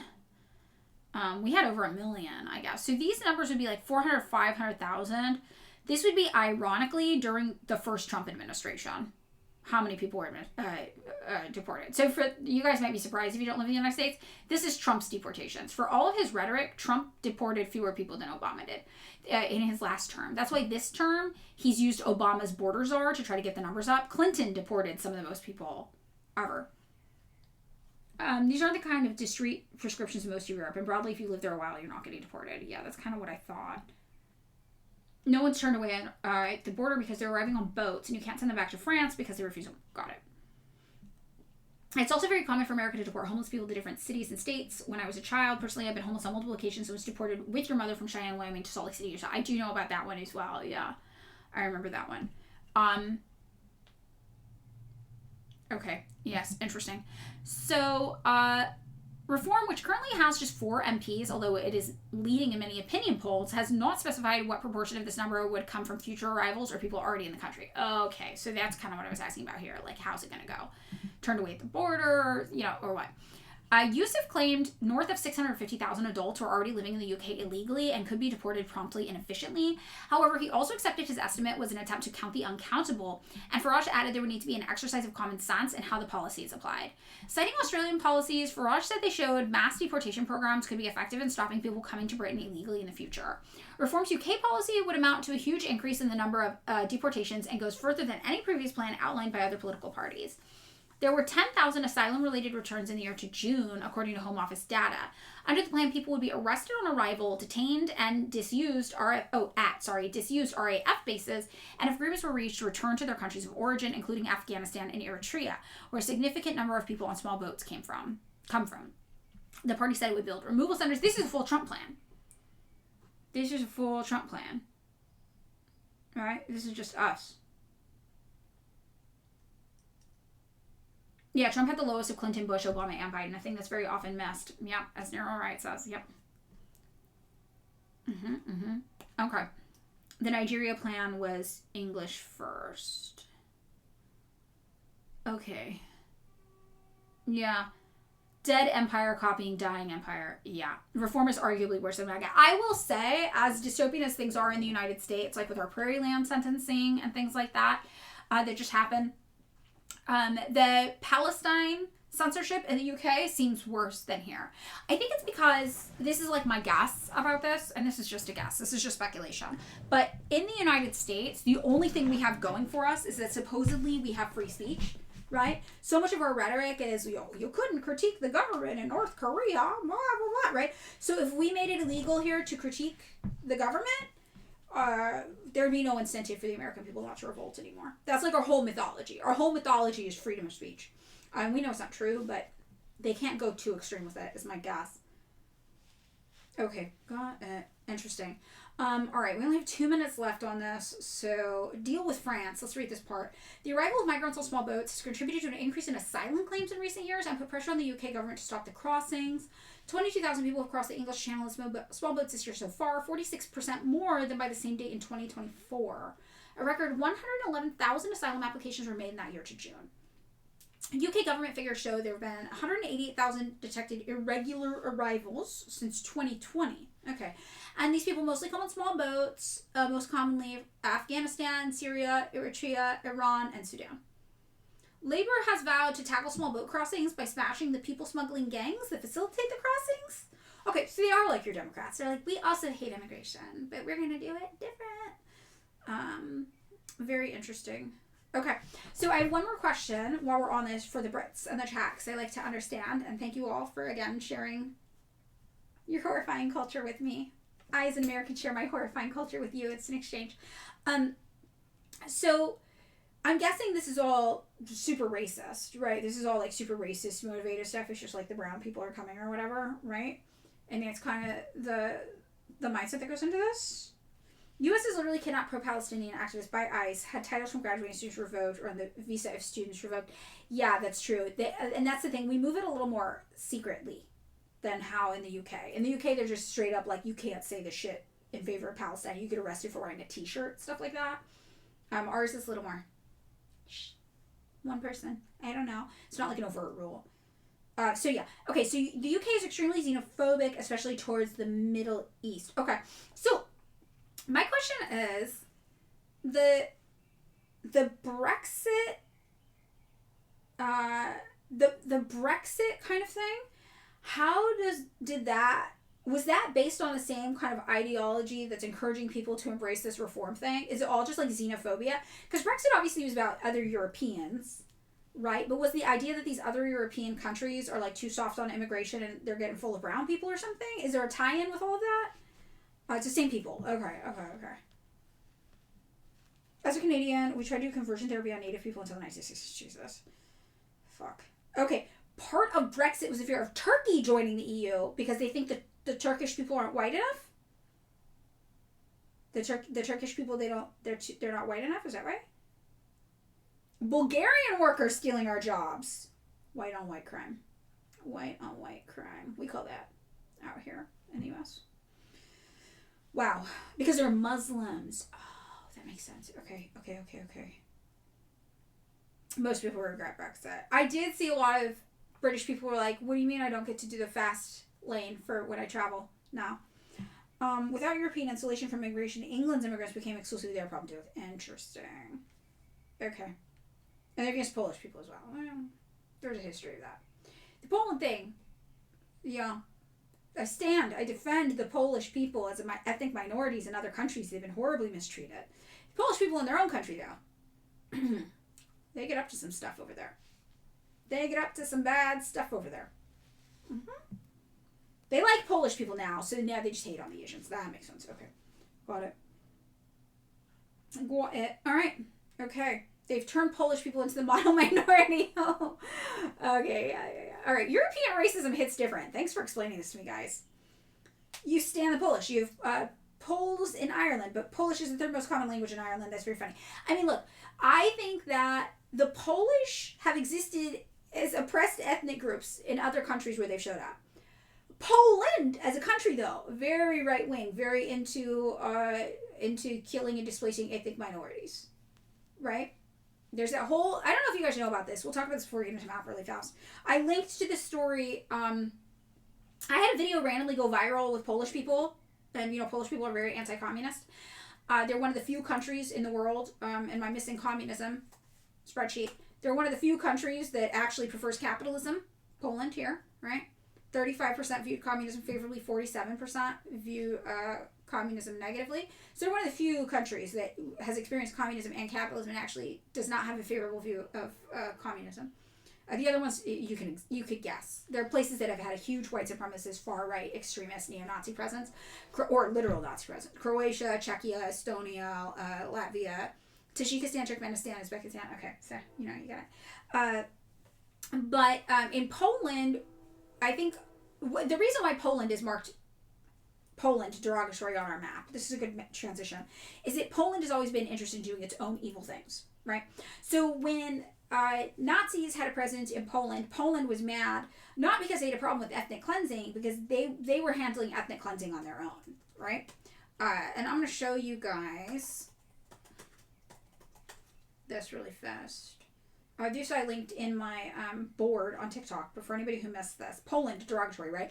Yeah, they're doing their own thing. They don't want to be aligned with anybody else. They want to do evil shit on their own. So, the historians under attack for exploring Poland's role in the Holocaust is what I had recommended people.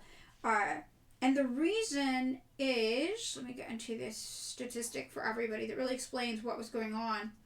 All right. Half of the European Jews murdered in the Holocaust were killed in what had been Poland before the war. A Jew in Poland had a 1.5% chance of survival. Not all the killing was carried out or even compelled by the German occupiers, right? There was the murder, for example, of 1,600 Jews by their Polish neighbors, the killing of one half of a village by another. Most of these Jews died because Polish Gentiles helped the Germans find them. So Poland had a huge Nazi collaboration situation. Poland welcomed Nazis in their country as liberators. Poland, before communism, had a nationalist government, was considered like a moderate nationalist government as far as that goes, and there were more extreme nationalists who were like, we're not doing enough to kill all these Jews in Poland. This was long before the Nazis showed up. So they were doing their own fucked up shit, right? So they've got their own particular brand of evil, and similar to Ukraine, when the Nazis showed up, they were like, you're going to liberate us from communism and let us build an ethno-state, yay! And then Nazis were like, no, we're going to take over. And they were like, we literally hate you now. How could you?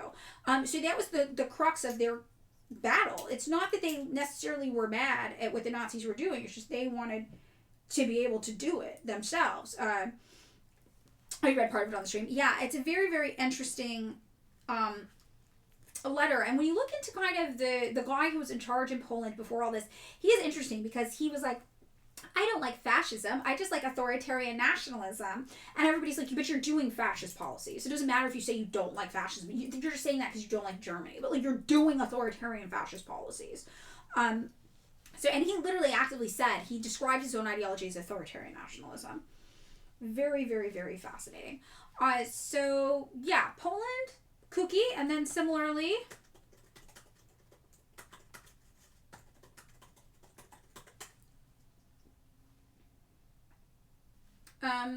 we got one of these going on with there. Nazi collaborator monuments in Poland. The country has 2 monuments to Hungarian Prime Minister Paul Teleki, who stripped Jews of rights in the prelude to the Holocaust and was considered a collaborator. So a lot of this stuff happens in Eastern Europe, right? And a lot of people who fought with Nazis didn't fight with Nazis because they had a problem with ethnic cleansing and ethno-nationalism. They fought with Nazis because they wanted to be the ones doing it. They didn't want the Nazis showing up there. Poland is spiritually American. So is Czech Republic. So Croatia, very, very famously, was very, very excited to have Nazis involved. So, so their issue with Ukraine is that they were lionizing the wrong Nazis, as Malrich says. Yeah, they just got into that fight with Ukraine because they're like, but you just named them after the UPA, and the UPA killed Polish people. So what the fuck is up with that? And this is, when you really start to think of this way, it's not ideological. It's material, as Marx always said. They don't ideologically have a problem with ethnic cleansing. They materially have a problem with it adversely affecting them, right? Yeah. So, very, very interesting consideration for why Poland is like that. Also, massive, massive censorship of that history in Poland. They are not allowed to teach that they were active participants in ethnic cleansing during, and some people were even doing it before the Holocaust.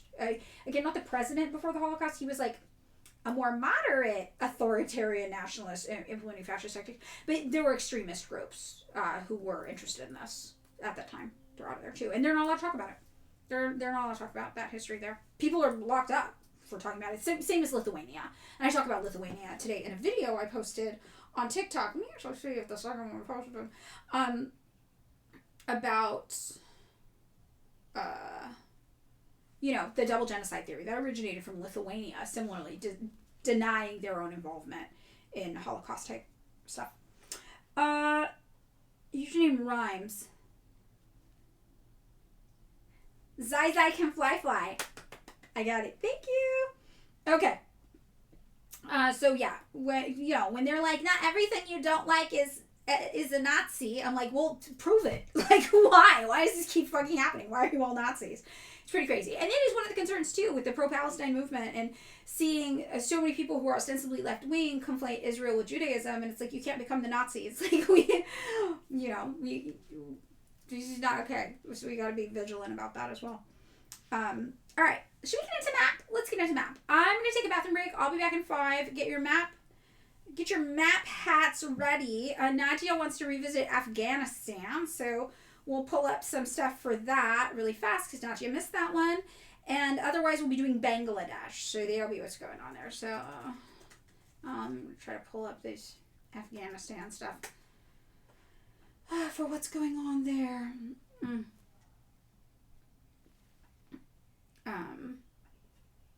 And that was the thing we were talking about, the Taliban, and like how the Taliban's relationship is changing on the international stage. So I've got something prepped for that. So give me 5. I'll be back.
Okay, I'm back. Hi. Hello, hello. All right.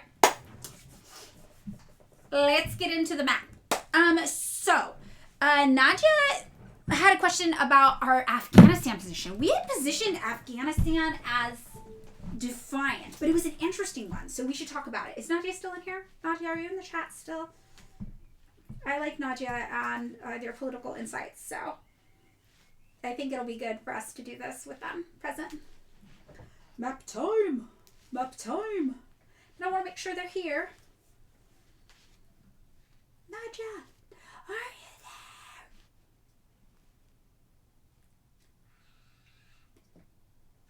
We'll wait. We'll see. We'll see when they come. But the reason... Oh, you're here. Okay, yeah. Okay, hi. Sorry, the slow mode, I think. All right. One of the things that's been interesting about Afghanistan is that the Taliban is reorienting itself and trying to act as like a legitimate government. And it's been very fascinating. They're aligning themselves with Russia and with Iran, I believe, currently. So it feels like Afghanistan is not strictly anti-US ideologically, more so because it's convenient for them currently. You know what? I think this is true. The only thing is that they are participating actively with the resistance. But I do think that you might be a bit lib-pilled on Afghanistan. Look, I don't think anybody thinks the Taliban's great. But I think what's going on right now is like realpolitik, right? I think Virgo manages our Discord, so I think that's maybe more a question for them. So basically what we're seeing is that Afghanistan is starting to try to get more involved with like the people we classify as the resistance.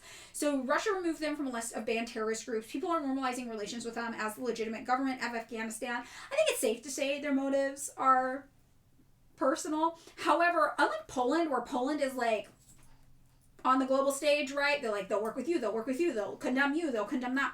I think Afghanistan is taking a more actual formal alliance approach, which is very interesting. So interaction with Russia is important to us, said Yakub following the meeting with Russian Security Council, Sergei Shoigu. Afghanistan and Russia have long-standing historic relations. We want to move forward in this direction.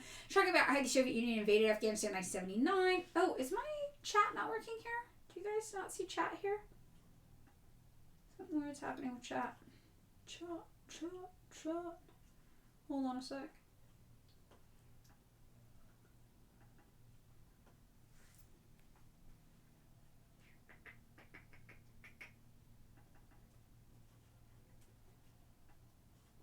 Why isn't it working? Oh. Weird. Okay, sorry. Okay, it's back. We'll just do that. So basically, relations between Moscow and Kabul remained tense.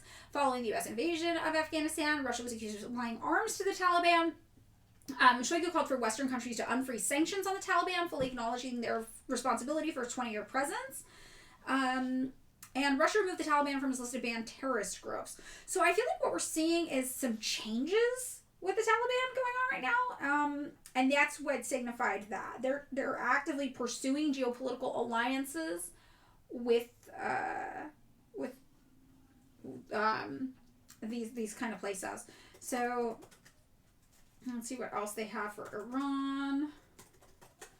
I don't know why the chat's not showing up on screen. Something happened with our chat. Upsetting.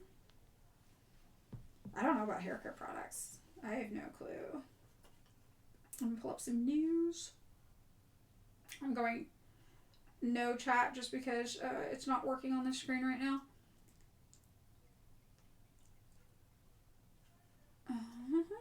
So, the United States is really tripped out too because Iran is moving towards recognition and normalization with the Taliban as well. No, America to Afghanistan. Interesting. So over here we have Iran moving towards Taliban recognition, says former Afghan intelligence chief. So they're trying to become legit. Yeah, they're trying to legitimize their government, and they're pursuing normalized relations with Russia, with Iran, with China, with that kind of world. So that's why we position them there. That's like their current aspiration, and that's their current geopolitical alignment. It's in a shifting phase. But I do feel like if you had an argument for, I mean, I think we don't have to necessarily love them for that to be true, right? Turkey is also shifting their alliances. I don't fucking love Turkey, but it's true that they are shifting their alliances, you know? So I think it's an interesting consideration for us, right? So, you know, open. I'm open, though. I'm open if we want to revisit, reconsider. We didn't put them full resistance. We put them defiant. So we shall see. We shall see. All right. Should we get to Bangladesh? I see I dropped a frame. I'm dropped. Dropped frame. It's slow. It's frozen. Let's do Bangladesh, though. Yeah, it's really bad. Okay, there we're back. We're back. Let's do Bangladesh. But yeah, Nadia, I'm very, very open to changing that if you've got opinions and insight. Seems fair to me. Afghanistan is definitely capable of being there for the resistance materially. Maybe we can keep them there for now and keep our eyes on it. Yeah, totally. I think that's fair. Yeah. They're not great, but I don't remember exactly. I think we put Turkey as... Yeah, we put Turkey there. They're just freaking out because they don't want to be taken over by Greater Israel. But they are materially, you know, part of it. So, yeah. Okay, let's get into Bangladesh, everybody. Should we get into Bangladesh? Let's get into Bangladesh. I'm going to pull up our little cheat sheets for everything to get us started.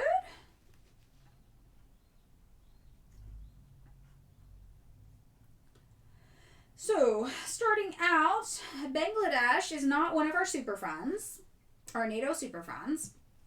We're loading the imperialism doc and the Ned doc. Bangladesh, mentioned 17 times. That's actually a lot more than I was even thinking. So, several strategic countries, the United States government says via Ned, will require especially focused attention in the year ahead. They listed Bangladesh as well. They said, we see developments that could become geopolitically consequential.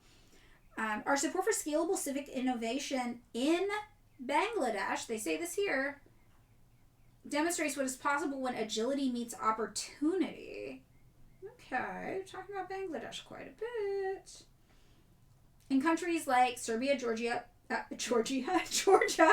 Bangladesh, and Tunisia, where institutions are under strain and polarization is high, these tactics can speed up democratic backsliding and make recovery even harder. Oh my god, the Swedish government has invited the Taliban to discuss deportation to Afghanistan. Crazy. Okay, so then we have reinforcing electoral integrity in high-stakes environments, including Bangladesh. We want in.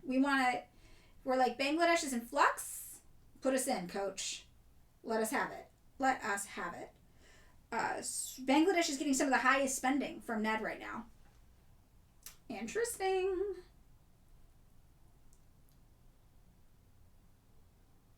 Oh yeah, here it is. Wow. Bangladesh is getting nearly $3 million of spending, on par with North Korea. Pretty close anyway. It's so wild. All right. We're all in on Bangladesh. I didn't expect it to be this extreme, I guess. I don't know. What are we doing with Bangladesh? We're trying to change everything. Okay, catalyzing Bangladesh civic renewal. So when Sheikh Hasina's government collapsed in 2024 following mass peaceful demonstrations, Bangladesh entered a volatile transition marked by uncertainty and a need for rights-respecting leadership, trusted information, and a roadmap to credible elections. So we did that. We did those peaceful elections or demonstrations. Because NET's model is built for speed, small grants, trusted networks, and flexible support, our civil society partners were able to respond immediately, monitoring the transition, shaping public debate, assessing economic impacts, and engaging citizens in dialogue about a more open political future. It's crazy they just admit this. Like, I know that was the whole point when the CIA started that. They were like, we just gotta do it in the open. What are they gonna fucking do about it? Haha, no more New York Times exposés about how we ruined something. Yeah, it's really, really crazy. So why are people not more mad about this? Ugh. Nepal. That you couldn't search Nepal? Really? Wait, really? Mars? That's crazy. Bangladeshi citizens steer their early phase of democratic renewal. I bet they do. I bet it's all the citizens, huh? Wacky. All right. We got this. We're all up in there. Okay, so we've got all this defending democracy around the globe. Bangladesh. Here's all of our money. This is so much money. This is all. This whole first column and then half of the second. And let's see what the biggest amount is. $240,000 to promoting freedom of expression, access to journalism. You know what's interesting is these are a bunch of moderate, mid-sized programs, which is very, very interesting. So, promoting freedom of expression, access to independent journalism is on here twice with over $200,000, which is very interesting. All right, so we're heavily invested in what's going on here with Bangladesh. Let's see if I can get this. I can't get the chat to show up on the screen. So sorry. All right. So now let's look at the hyper-imperialism report.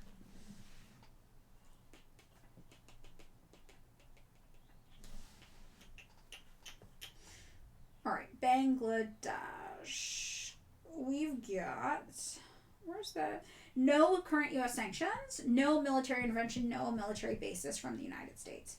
They voted yes on the Gaza ceasefire and abstain on the Russia withdrawal in 2023. And then in 2024, their leadership was deposed by peaceful protests that Ned was very, very interested in. All right? So that makes sense. That makes a lot of sense for us.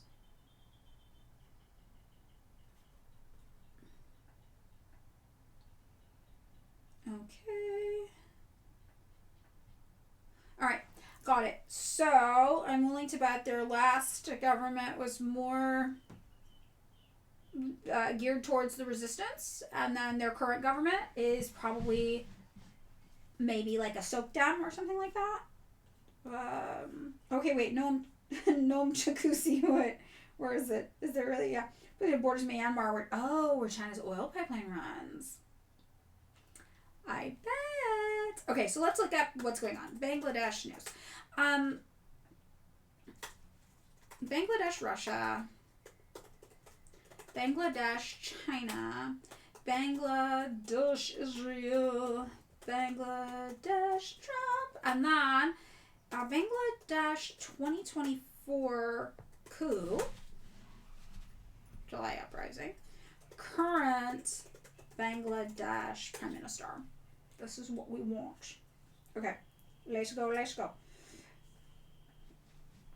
I'm going to start with the coup news. Okay. Did Islamists plot Bangladesh 2024 revolution by falsely blaming violence on secularists? Okay. Let's see about this UPI story. Bangladesh election, is the military still in power behind the scenes?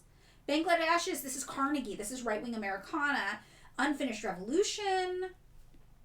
Oh, here we go. This is what we want. U.S. aid and Clinton. Ex-Bangladesh minister alleges U.S.-backed plot to topple Hasina, says coup was carefully planned. I believe him. I saw the spending. I fucking believe him. Yup. All right, let's go. This is my shit. A former Bangladeshi minister alleges U.S. aid and the Bill Clinton family back to the 2024 riots that ousted Sheikh Hasina. He claims U.S. organizations, including USAID and IRI, funded campaigns to destabilize the Awami League government. Hasina, now in India, also accused the U.S. of involvement and claimed the White House denies. I think, but Ned admits it. So, like, what?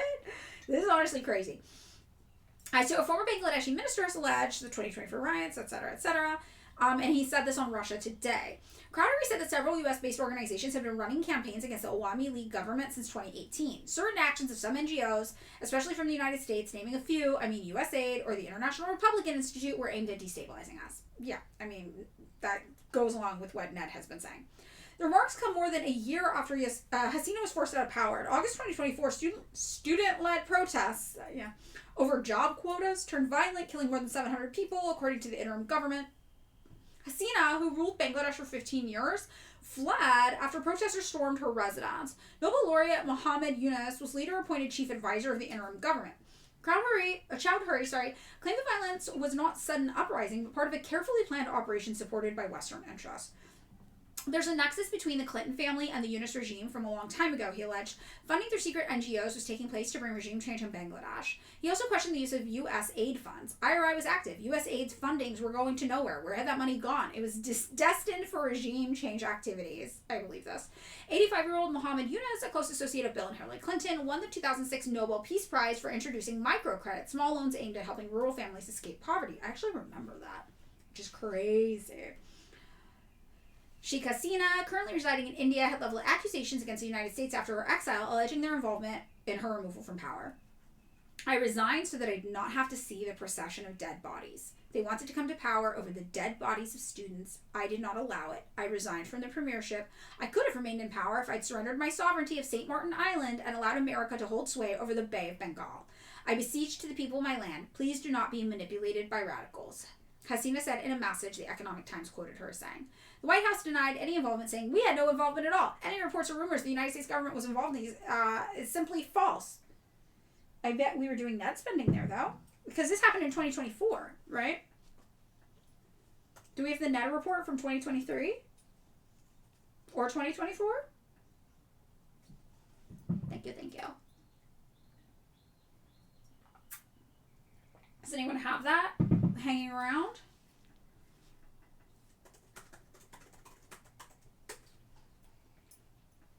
'24 annual report. I think I found it. Yeah, I found it. Oh, thank you, Mamash. Yes. I think my alarm.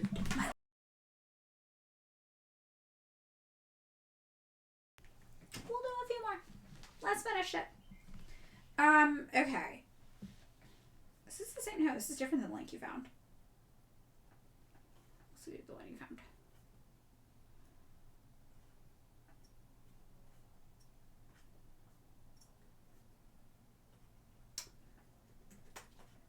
Oh, why? Oh, PDF, I see. I see you. No conspiracies. Okay, so Bangladesh not listed on here in 2023. Oh, but they don't have every country broken down. Let's look at, where do you think they would put it? Would they put it under Asia or would they put it under Eurasia? Any thoughts from the chat about how the U.S. government? You've been spoiled by the 2025 report. I remember when Ned used to let you just browse. You could search by every year, every single grant was in a public database on their website. That spoiled me so much. Regular Asia. Oh yeah, Bangladesh. Look at it. Right there. So, okay, this is 2024, the year that student protesters overthrew the government, and the person who was ousted for power was like, the United States did this, and the United States is like, we had no involvement. Meanwhile, Ned is like, we were very involved in Bangladesh. Look at how much fucking money we spent in Bangladesh. This is crazy. I'm going to calculate this live while we go. This is insane. Like, what? This is totally cuckoo bananas. 178,000, 60,000, 285,000. That's massive for a Ned grant. 80,000, 200,000, 80,000, 270,000, 60,000. I started typing the zeros and now I'm stuck doing it and I'm so mad. 77,000, 96,000, 80,000, 285,000,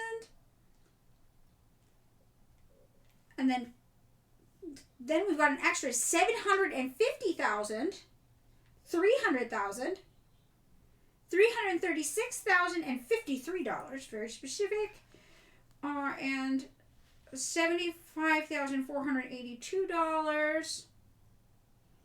Did I use 750? I did. We'll subtract, I rounded up one, $268. All right. So they spent $3.2 million in Bangladesh the year this happened. And then was like, we had nothing to do with it. What the fuck were you spending $3.2 million in Bangladesh on, Ned? That's insane. Building youth capacity to conduct civic education. Youth protests, right? Promoting alternative media for democratic change. What? That's crazy. Creating online platforms to inform citizens about their right and encourage open discussion on public issues. Stimulating informed debate on political, religious, and social issues. Building youth capacity to promote human rights. This is psychotic. Promoting youth participation. Advancing youth leadership. Building youth leadership. The year of the youth protests that overthrew their government. Ugh. Chat overlay. What happened? Oh, it came back. Hold on. Sorry, guys. Hold on. The regular one wasn't working for a minute. So, hold on. So I put up the old one. It came back though. Hold on. We're back. Okay. It wasn't connecting for a while. I'm so sorry. So I put up like a backup version I have. But now it should be there. Now it should be good. It just wasn't connecting for a minute, I think. So, all right. So we were spending a stupid amount of money in Bangladesh. We bought a revolution. We bought a coup. Now let's take a look at who the current leader is. So this is from February of this year. Bangladesh BNP wins landslide in first election since popular coup. So it's U.S.-backed coup. Oh, we did a coup there in 2024. All right, good to know. The Bangladesh Nationalist Party secured a resounding victory on Friday.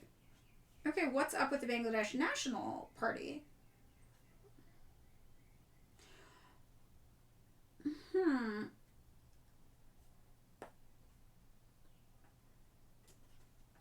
What's up with them?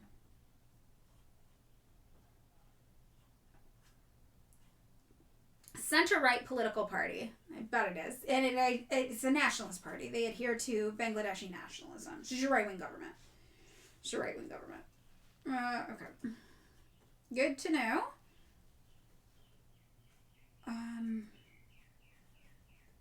All right. So we stole a country. We stole Bangladesh. We took it. We did it. Let's see what's going on in the news. How did this play out for us? What are our benefits now? I guess they're not doing much. The half-life of Bangladesh-Russia deal, they're already anticipating it failing. Bangladesh and Russia are seeking stronger ties. Okay, that's just trade.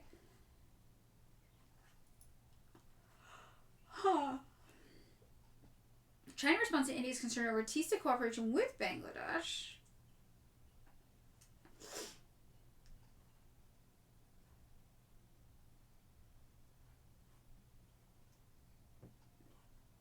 What's going on with...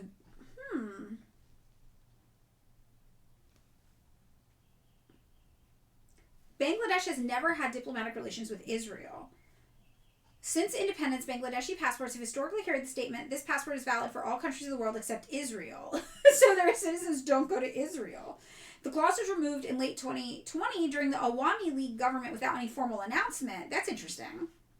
That was a government that was just gotten rid of, and the new government is putting it back. So this is a complicated one. This one's not cut and dry. Bangladesh slams Israeli attacks in southern Lebanon. Okay, so Bangladesh does not fuck with Israel. The current here's what I'm getting. Here we go. All right. We'll do it with chat now. Chat's back. Okay, so Bangladesh's former government was ousted, I think safe to say, in a Ned coup, in a U.S. coup. The current government now is nationalist and right-wing. The government that was ousted actually had more favorable ties with Israel, weirdly. But the current government that was U.S.-backed, I'm assuming, has no ties with Israel, does not support Israel. Okay. This is very interesting.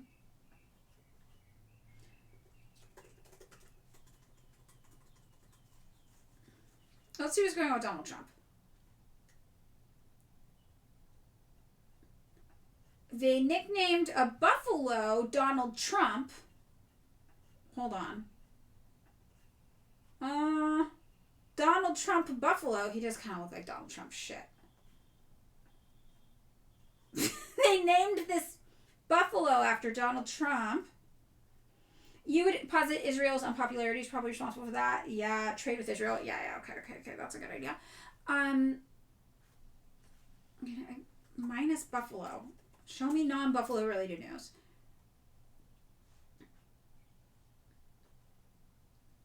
Okay, Bangladesh stalls.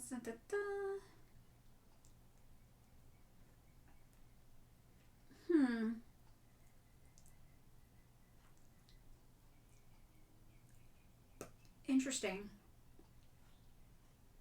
Trump is putting tariffs on Bangladesh. Maybe we didn't get what we wanted. Maybe they're Poland. Reverse Poland. Yeah, maybe they're Poland. But it does seem like they're kind of shitty, right? We ousted their legitimate leadership. Now they got a right-wing nationalist government. I think Bangladesh might be Poland. Okay, you just governed for 18 months, initiating a reform process that produced the July National Charter, a sweeping proposal to overhaul Bangladesh's constitution. On February 12th, Bangladesh held elections. The Bangladesh Nationalist Party, which is exactly what it sounds like, right-wing, won a parliament supermajority. The BNP has since refused to join the Constitutional Reform Council, the body responsible for actually implementing the charter. Okay. The ICG has argued the ban is not sustainable in the long term. Islamist political forces have also grown. U.S. designated foreign terrorist organizations, including Al-Qaeda in the Indian subcontinent and Tehrik-e-Taliban Pakistan, are reportedly recruiting in Bangladesh. Violence against women has increased, with activists linking it to the resurgence of conservative religious groups. Marco Rubio has publicly emphasized a partnership with Bangladesh, stating in March the United States values our longstanding partnership. The administration has reportedly prioritized implementation of a trade agreement with the new government, but it's on uncertain legal footing. They set a 19% tariff on Bangladeshi imports. Legal basis was complicated almost immediately.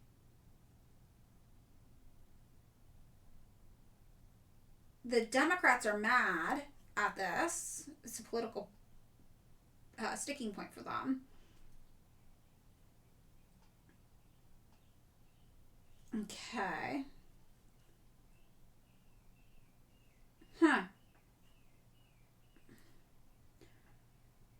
I think they're actual Poland.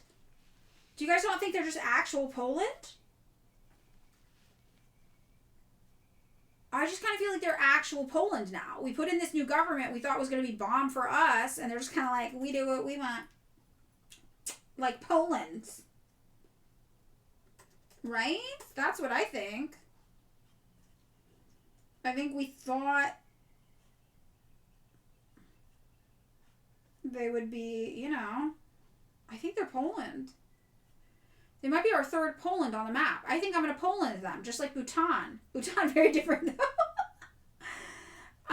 Or we could say that they're still in turmoil. They're undecided. There is some, but they just had an election and these people won in a landslide. They're super right wing. They're not really playing ball with the U.S. like we had hoped. I think it's Poland. Does anybody have any objections to Poland? Speak now. Speak now. Any thoughts on Poland? No qualms. I know. They are more sympathetic. I am very, very sad, actually, about the coup. First time chat. So, Poland is a category of our map where it's unaligned, but not in a good way. They're looking out for themselves, but because of that, they will often do bad things. And they're usually pretty conservative and not people we would side with, but they also are not hitching themselves to the G7 nations. New to map, doesn't understand Poland as a category. Yes. So Poland as a category is like, you're your own brand of bad. You're evil. You're up to some evil shenanigans, Poland. But you're doing it in an unaffiliated, unencumbered way. It's all you, Poland. Poland is doing Poland.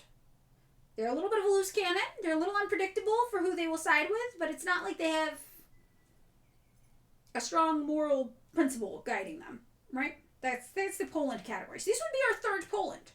And I'm pretty confident in it, for now anyway. I'm marking it, unless anybody has an objection to the Polandification. Poland is malicious individualism, yes. How would we consider Bangladesh from a labor POV? Because I was under the impression Western companies have remained there. Well, it kind of seems like the honeymoon with Bangladesh labor is over. So, okay, so this is actually really relevant to my industry. So Bangladesh has been getting hit really, really hard with apparel, fast fashion, manufacturing from Western companies. It's become like the new China. China's not cheap to manufacture in anymore, right? So a lot of these Western fast fashion companies are now manufacturing in Bangladesh. So if you have any fast fashion clothes in your house, if you check the tags, good chance that it's Bangladesh. And it's just like you were saying, it's because it's kind of a free-for-all for Western business. Now, there are some local Bangladeshi people who've been trying to fight back against this. There's just one manufacturer called Cute Dress, for example. It's a Bangladeshi-owned firm, and they've been doing a lot of really, really, really good work to try to provide good jobs, as much as you can get under capitalism anyway, in Bangladesh, though, and they do a lot of green production and things like that. So people are trying to push back, and that's intentionally to push back against basically the neo-colonization via business of apparel manufacturing there. But it's not a lot. So, yeah, they've been like a free-for-all economically. Now, what's interesting, though, is that Trump has imposed a 19% tariff on them while still actively trying to court them. So that tells me they're not playing ball with the U.S. government like we want. You Never Take Me to Bangladesh song. What is it? Yeah, so it's pretty fascinating. But yeah, so Bangladesh is ripe for labor exploitation right now. It's a thing. It's a thing. It's a thing. Oh yeah, Chad, if you're confused, Fed posting doesn't mean you did something like a Fed. It means you posted in a way that might make the federal government easy to get on us. Get on you. Yeah, it's more like you're posting in a way that would please the feds because they're like, ha ha ha ha, I got you now. So we just got, yeah, it doesn't mean you're doing Fed activity. It just means we got to mind our P's and Q's. There's a war on leftists. Yeah. Okay, everybody. I think that's it. I might not have time for the song today. I'm so sorry. Is that it? Okay. All right. We'll play it. And then I'm going to send you to Larry, per usual. You never take me to Bangladesh. You never cook me sausage on an open flame. Never anoint me with oil. Never write me a novel. You never poison the mojitos of my enemies. את לא סגרת איתי בנגלדש. את לא צלית לי גם מקריקה לשדולה. לא משך בשומן. לא What is happening? את לא הרעלת לימון על הצ'עות שלי. You never take me to Bangladesh. You never cook me sausage on an open flame. Never anoint me with oil. Never write me a novel. You never poison the mojitos of my enemies. You never take me to Bangladesh. You never cook me sausage on an open flame. Never anoint me with oil. Never write me a novel. You never poison the mojitos of my enemies. Yeah! Well, thank you. That clears up a lot. It clears up nothing. I know my comment. Do you like the 600th comment like that of the day? Ah! Okay, everybody. I'm gonna send you to Larry. Let's do a raid for Larry, everybody. Carry on your communist indoctrination with our comrade Larry. I'll be with you in spirit. I'll be with you in my heart. I'll be making myself a sandwich before I start my work day. I will miss you. You are being liberated.